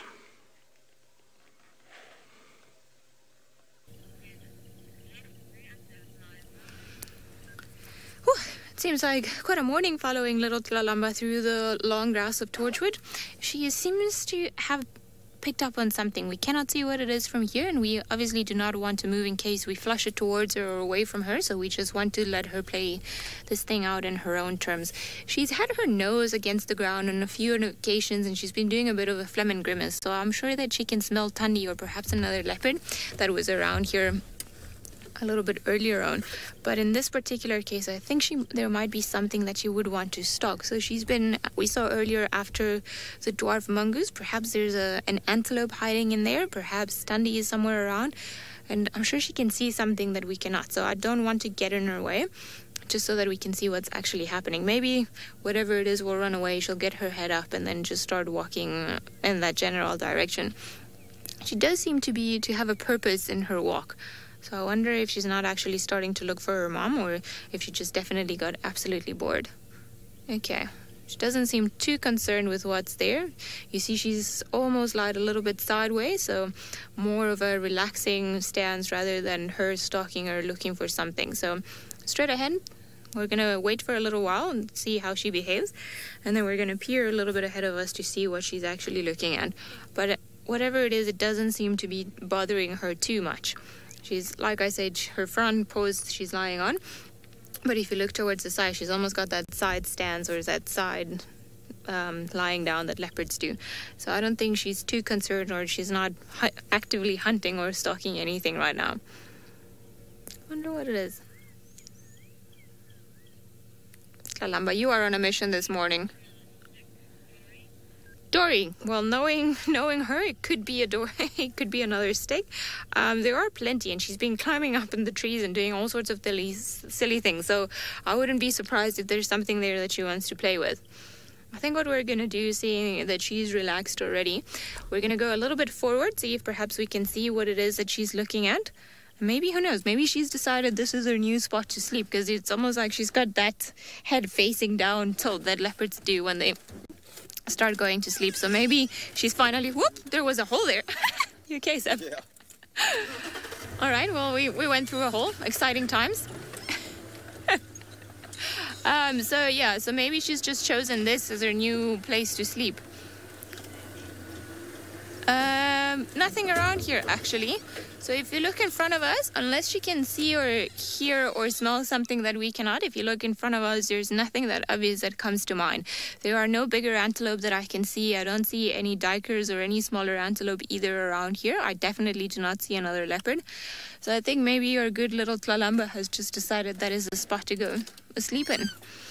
I'm going to try to go around like this, see if maybe we can see her face. Otherwise, we're going to go back to the same spot where she was. Now, hopefully no holes here. I don't want to lose Sebastian. Like we almost did. There she is. I think someone's gone back to the sleepy stage of the game. She has been running around like a little hooligan, so I wouldn't be surprised if she's actually now decided to go to sleep. Odd place for you to go to sleep. I would have imagined you would have gotten a little bit more under the bush. But the weather's nice. It's not too hot, so you can play it there. She has been very alert the whole morning. So as I say, I have a feeling there's more than meets the eye. Perhaps at a level that unfortunately our eyes, our ears, and our nose cannot pick up. It is fascinating, though, that she has been able to pick all these cues up, and just shows that even from such a young age, her senses are sharper than ours. But, again, definitely sleepy time. I don't know if she's going to be able to fight this one off as she did the last time. I think the last time with the water and the stick, it was just too much of a good opportunity not to fall asleep. It's almost like she's in constant battle with herself. Like, I want to play, but I'm so tired. But I want to carry on playing. Sleepy, sleepy Tlalamba. Are you done for the day now? Oh, I'm sorry. I didn't mean to wake you up. I wasn't judging you or anything. I was just wondering what you were going to do. So sweet. Squinty eyes, as you say, Emma, definitely. Very, very sweet. I mean, you could go to sleep, Tlalamba. Nobody would judge you. You've put on a good show. You've kept a lot of people entertained. And who knows, perhaps earlier, Seb did mention that you did say that there was a hyena lurking around the area yesterday. So maybe that's why she wasn't completely relaxed where we were earlier at the pan, and then why she decided to move away. Perhaps she knew that the hyena was still around, or she could hear it in the distance, and decided to come into a different area where she cannot hear anything. She's pretty confident that there's nothing here that's going to come and get her. So maybe she'll come around and decide to chill here for the day. Now, if Tundi were to come around and start looking for her, and if she went back to the dam where we were earlier, likely she would still make a lot of noise to try and get her to come back to where she is. And then obviously if she doesn't come running straight away, which we know that Lalamba sometimes doesn't do, then that's when Tandi starts becoming more and more vocal. Because as you can see, she's walked a bit of a distance from where Tandi left her earlier. So if she walks a bit of a distance and she starts chuffing or contact calling too close to the dam, Lalamba might not be able to hear her. So the louder she gets, and even if from this distance, then Lalamba will be able to hear her. I think there was a comment about the ears of Lalamba not being very small in comparison to those of the wild dogs. I agree. Although she seems to have big ears even for her size, definitely nobody beats the size of the ears of the wild dogs. Chris, you were the one that was mentioning or comparing the size difference of Tlalamba's ears to those of the wild dogs. Definitely. So while Tlalamba's got the added advantage that if she cannot see or cannot hear, she can go on top of a tree or a termite mound or stumble. Wild dogs would also be able to go on top of a termite mound. Wild dogs have those big ears because they need to rely on other senses, especially in the long grass areas, to be able to pinpoint where either predators or prey are.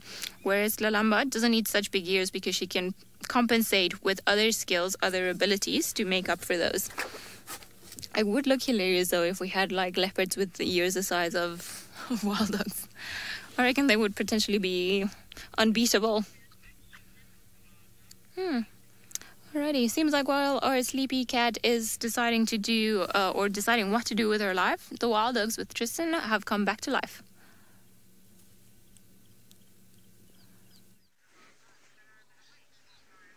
Yeah, indeed, they have woken up. And, well, Ali, you don't have to imagine too much when it comes to thinking of Tlalamba with wild dog ears, because you just have to think of her her older brother, Tamba, because at one point he had ears like a wild dog and looked quite funny. But you can see the hyenas the wild dogs are a bit restless. I say hyenas because there's a hyena coming up on our left-hand side and is moving in its general direction. I think it's just watching the dogs in the hope that the dogs catch something and then can try and be brazen enough to come in and steal it. But dogs are kind of milling. They don't really seem to know what they really want to do, and so they're kind of just sitting around and hoping for something, I think, just to pop out of nowhere for them. But at this stage, it's all fairly sort of calm. I'm pretty sure it's going to not stay this way. Pretty sure things are going to get a little bit out of control at some point once again, as they've been twice already this morning. But you can see the dogs that are just sitting now. Because I just want to see which hyena we've got here. There's a hyena. Don't move now, hyena. Stay where you are. So it's just on straight through there. You should be able to see it. So I'm just trying to see who we've got. Bushes, get out the way. Hyena, really? Move. To the right, come on. No, not listening to me now. It's decided that's where it wants to stand. It's behind the tree, so I can't actually even see who it is. But there's two hyenas that are milling on the back end of these wild dogs, and this particular hyena is being very passive-aggressive with us. It's like almost as to say, I'll stay where I can be stationary, but I'm not going to show you who exactly I am. I'm just going to kind of hide myself behind foliage and branches and trees and all kinds of other things. Okay, fine, be like that. We won't look at you then anymore. We'll look at the wild dogs. Since you don't want us to see you, that's fine. We've got other things to look at, and so the puppies will be what we will kind of try and rather view. That's going to lie down behind there, so don't worry about that, BK. That's not going to work. Let's try and reposition slightly, because everybody's now lying down in the long grass and can't really see anything of what's going on, really. So I'm going to just try and reposition slightly. I was hoping that they were going to lie in a little bit more of an open clearing. It was quite nice earlier because they were all sort of milling about in a nice sort of clearing, and it was a very nice kind of way to actually start to look at the dogs a little bit more in depth, but they've now moved. And so if you're asking if you wonder if the wild dogs and hyenas are looking for a fight, no, I'm pretty sure. Oh, hello, spider. Spider to the face, everybody. Hold on, we're de-webbing, making sure that I don't have an orb web on me anyway. No, I think we're all good. So the hyenas maybe. The hyenas are looking for food more than anything else, and the dogs, well, they know that there's no real point in actually fighting with hyenas now. They'll save their energy for if they kill something that they can then be able to fight with them over the food rather than having to deal with them now. So hyenas are just being clever. They're just following the dogs in the hope that there's going to be some sort of meal that's going to kind of come their way. Right, doggies look like they're going to start trotting again. Of course they are. Okay, let's turn around and see if we can follow them through the forest that is this block once again. Kind of all milling about just in front here. Hey guys. It's difficult actually when it's grass is long like this, because all you see is little ears twitching in places, and you don't want to drive too close to them and chase them, so you always kind of try and give it a bit of space. Ali, have I ever found a wild dog den or seen pups of a wild dog? Yes, I have. I've been fortunate, and I've had 4 different wild dog dens actually, that I've spent time at. And so one on Singita, one on Kirkman's when I was at Lion Sands. There was one on Londolozi Boundary for a while, with Arathusa Private, which we could go to when we were in Simambili. And where was the other one now? I'm forgetting. There was one more. Oh, there was 2 on Singita. Sorry. My apologies. And there was actually one on, which was before I was actually a qualified guide, when I was still training.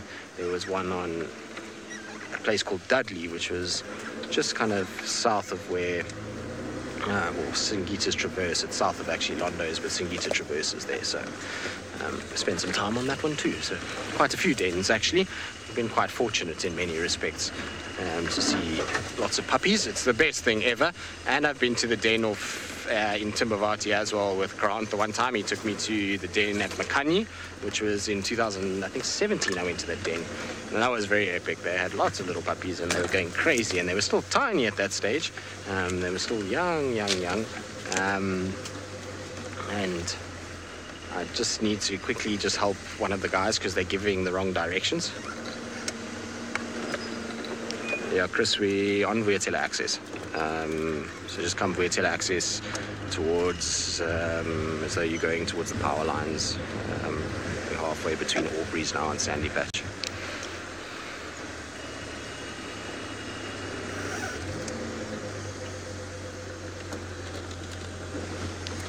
Chris, you copy that?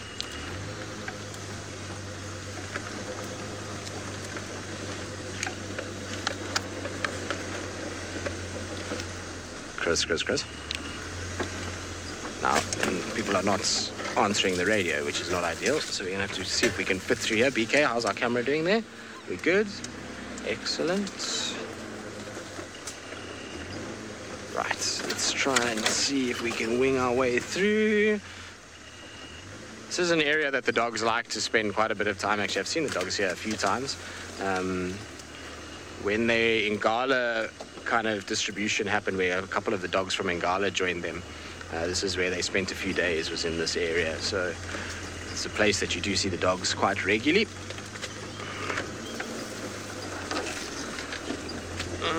Where have you gone, all of you little puppies? You seem to have been running in this general direction.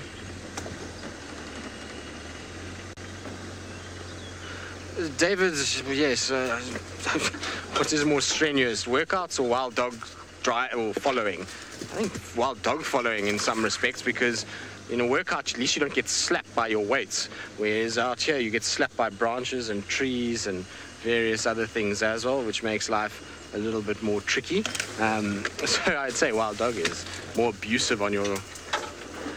It would be an interesting workout if you had to dodge weights while you were working out and have flat pieces of metal thrown at you.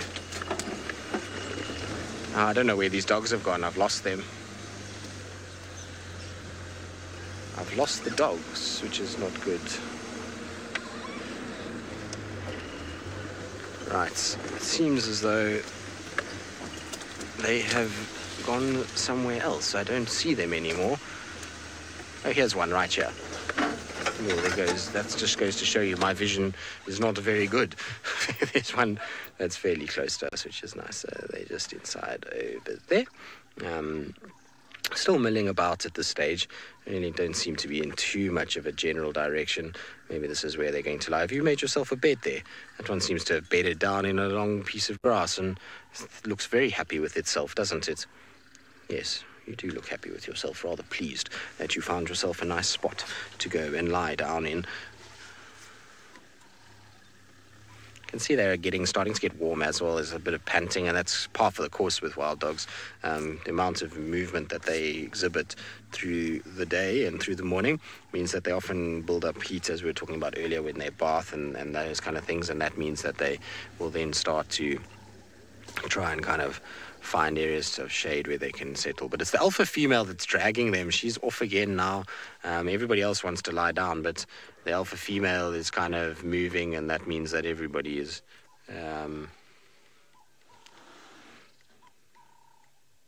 right. Let's see if we can see anything.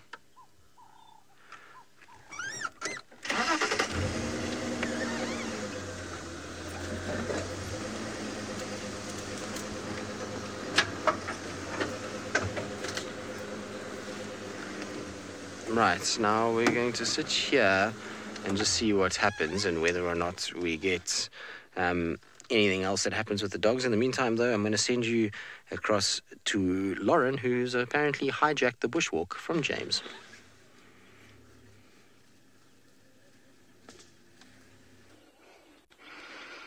Well, our adventures are not quite on the same scale as what seems to be going on the other side with Tristan and Mr. Lamba and the wild dogs. However, we have found a very interesting feather. Actually, I think this side is more beautiful. So take a look at this. It is very small. You can see, I'm just going to move it next to one of my fingers. It's probably the size of my middle finger here. Now, we were having a discussion about exactly what this feather could be and which bird it could come from. Now, there was a bit of debate, but we're wondering if any of you could share your thoughts on what you think or where you think this feather has come from. Now, the main consensus here was that it actually comes from a chagra.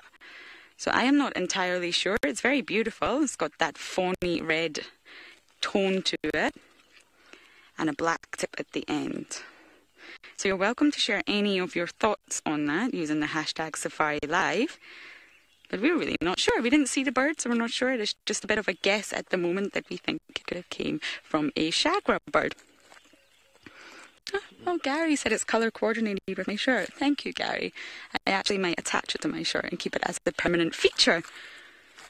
Oh, Chris said an African cuckoo. Interesting. Okay. I'm not sure. We honestly don't know. We just think, I think it could be right, that it could actually be from a chagra, but we're not sure. So keep your suggestions coming in as we walk and talk. Now, going down this hill backwards is going to be a very interesting experience. Might have to sidestep it all the way down, because I do not want to fall on my bottom. That would not be fun, would it? So being out here on the walk is completely different from what it actually is when you're on the vehicle. A completely different experience. One, you don't run the risk of actually breaking or crashing the car. And two, you've got to be a lot more alert. You've got to use your eyes, your sense of smell, your ears, everything. You've got to be on high alert. There's not really a moment where you can just go by and not exactly pay attention. So it's a great experience to be with you out here on walk, looking at little things. Now, I was actually hoping to find a spider of some sort to kind of share my fear with you and get over it with you. However, we haven't came across any, so maybe that is a good thing. We are being signalled to be quiet over here, so I'm not sure what is up ahead, but I will have to drop my tone. We have Rex and James with us, of course, and they are giving us a signal to lower our voice. So we're just going to walk very slowly over this way. I'm really not sure what it is. Please don't fall, David. James is waiting eagerly, so let's see what is up ahead.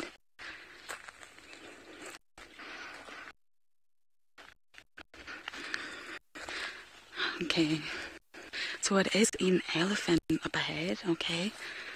So let's see exactly what we can get. We can't see them, we can just hear them. So James has obviously heard the elephants while I have been talking to you, and they are somewhere in this direction. So while we look for them, let's send you across the alley and see how Tlalamba's doing.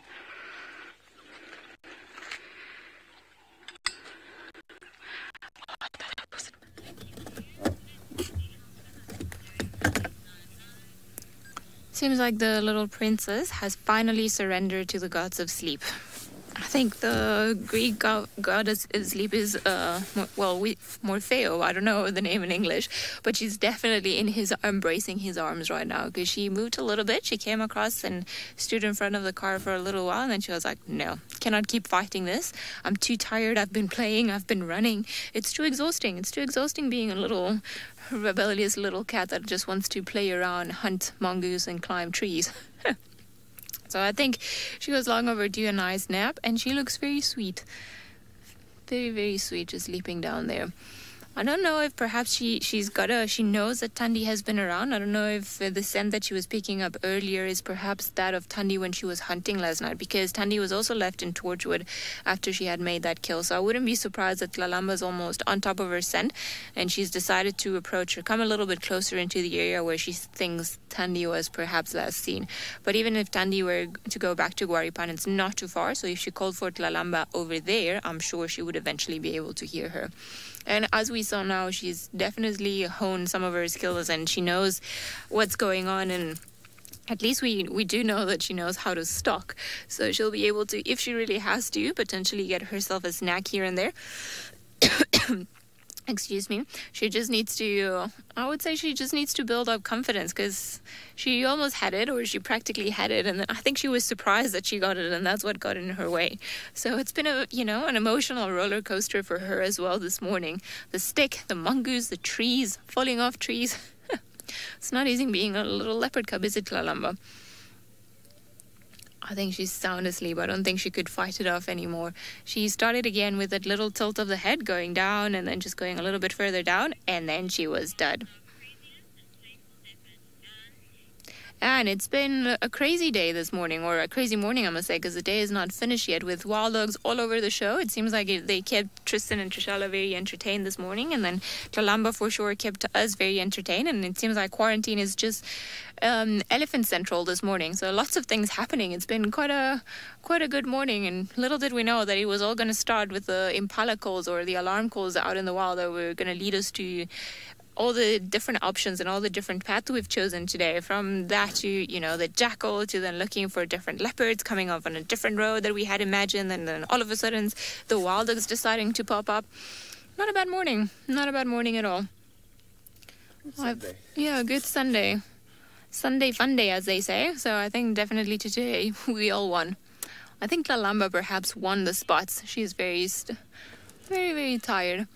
I think in the next few minutes we're actually going to leave her. We're going to just make sure that she gets a good day rest. She's looking like she doesn't really care anymore about anything around her, and I don't think she's going to be all that active anymore, especially as it's going to start getting a little bit hotter now. There are a few spots for her to hide if she has to, and then she can go climb up the marula that's not too far away. I reckon that would be very nice for the TV show this evening. Would be very nice if we get Tlalamba up in the marula tree. Any leopard on a marula tree is stunning. But who knows? Maybe she will, maybe she won't. But I'm sure that if she is around, she will keep everyone entertained.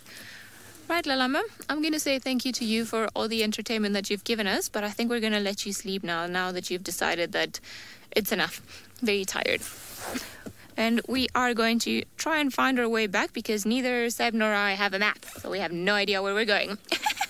Seems like Tristan, though, he does know where he's going, and he's following the wild dogs, so let's go over to him and catch up with them.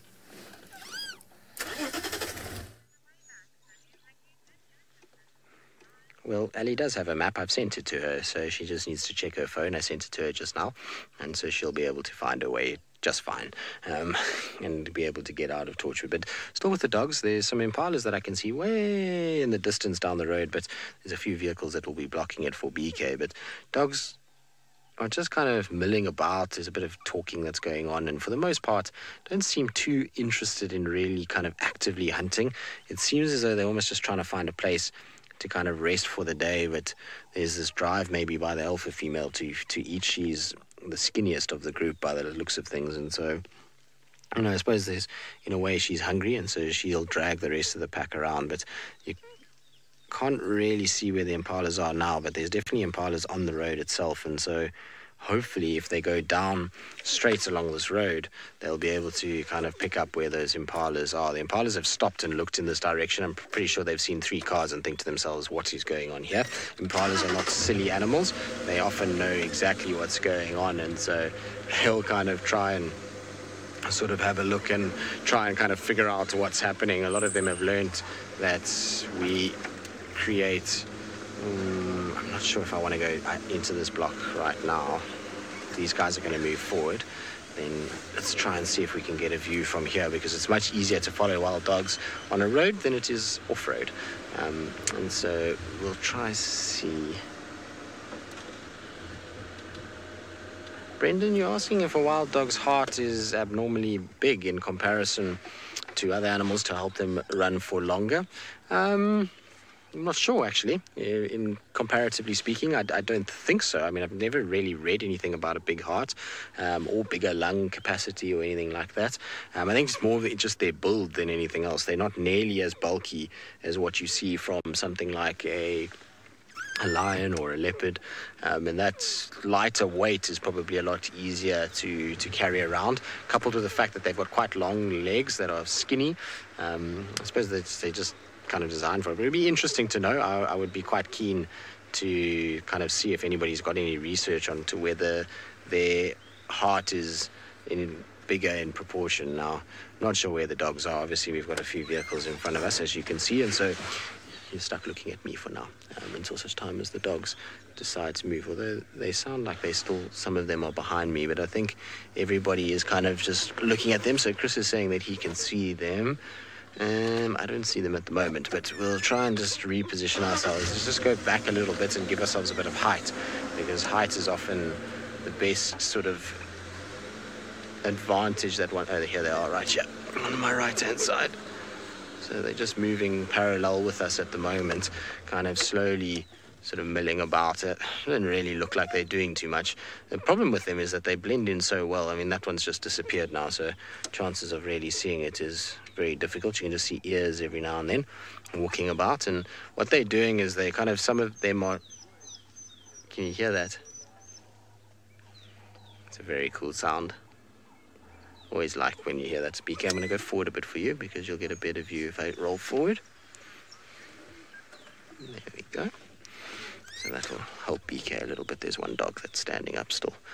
The audio that you're hearing is just them kind of sort of greeting one another. Often when they are kind of milling about like this, and the youngsters go up to the adults and to each other, there'll be that kind of squeaking that's taking place, and that's all just to reaffirm bonds more than anything else. But it's amazing. If you drove past here now, you would have zero idea that there's wild dogs sitting right next to the road. And if you kind of come out like that, there's 8 wild dogs lying there, but you cannot see a thing. It looks as though there is nobody there, so it's pretty crazy when you think about it. Good. We're going to sit here a little bit longer. We'll see if they start getting up and going towards those impalas. In the meantime, though, I'm going to send you back across to Lauren, who's now doing some trees, which should be interesting.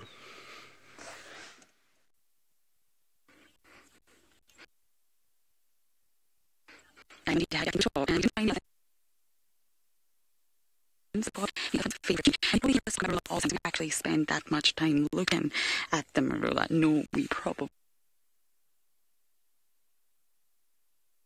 not. It's a very large one. When I came here, I gave an indicator for looking at a marula, I was told, is that it looks like someone's taken an ice cream scooper. I think that's the name of that piece of cutlery, that you can actually just scoop out big bits of the bark, and it looks like someone's used an ice cream scooper and just done that all the way up the tree, and that's actually a really cool way to identify it.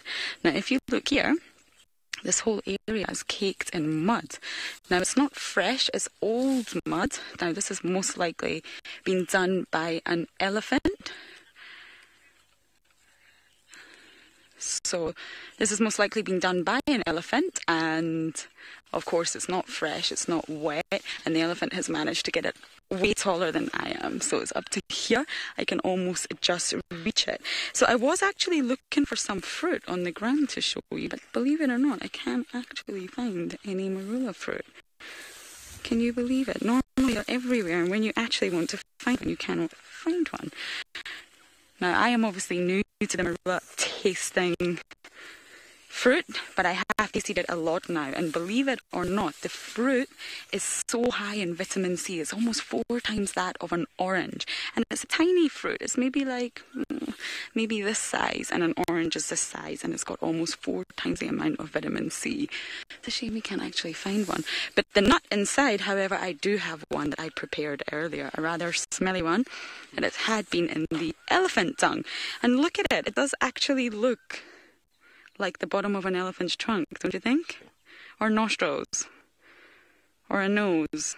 Oh, something like this. So this is obviously a very old one, and this one, the nuts inside has actually been eaten by a squirrel, not an elephant.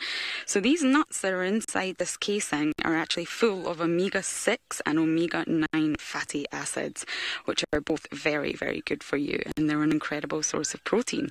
So if you do lack protein, or you don't eat meat like myself, you can actually eat these and you'll get a lot of protein from these. I'm going to hold this really, really small, and for now, I'm back to the about dogs.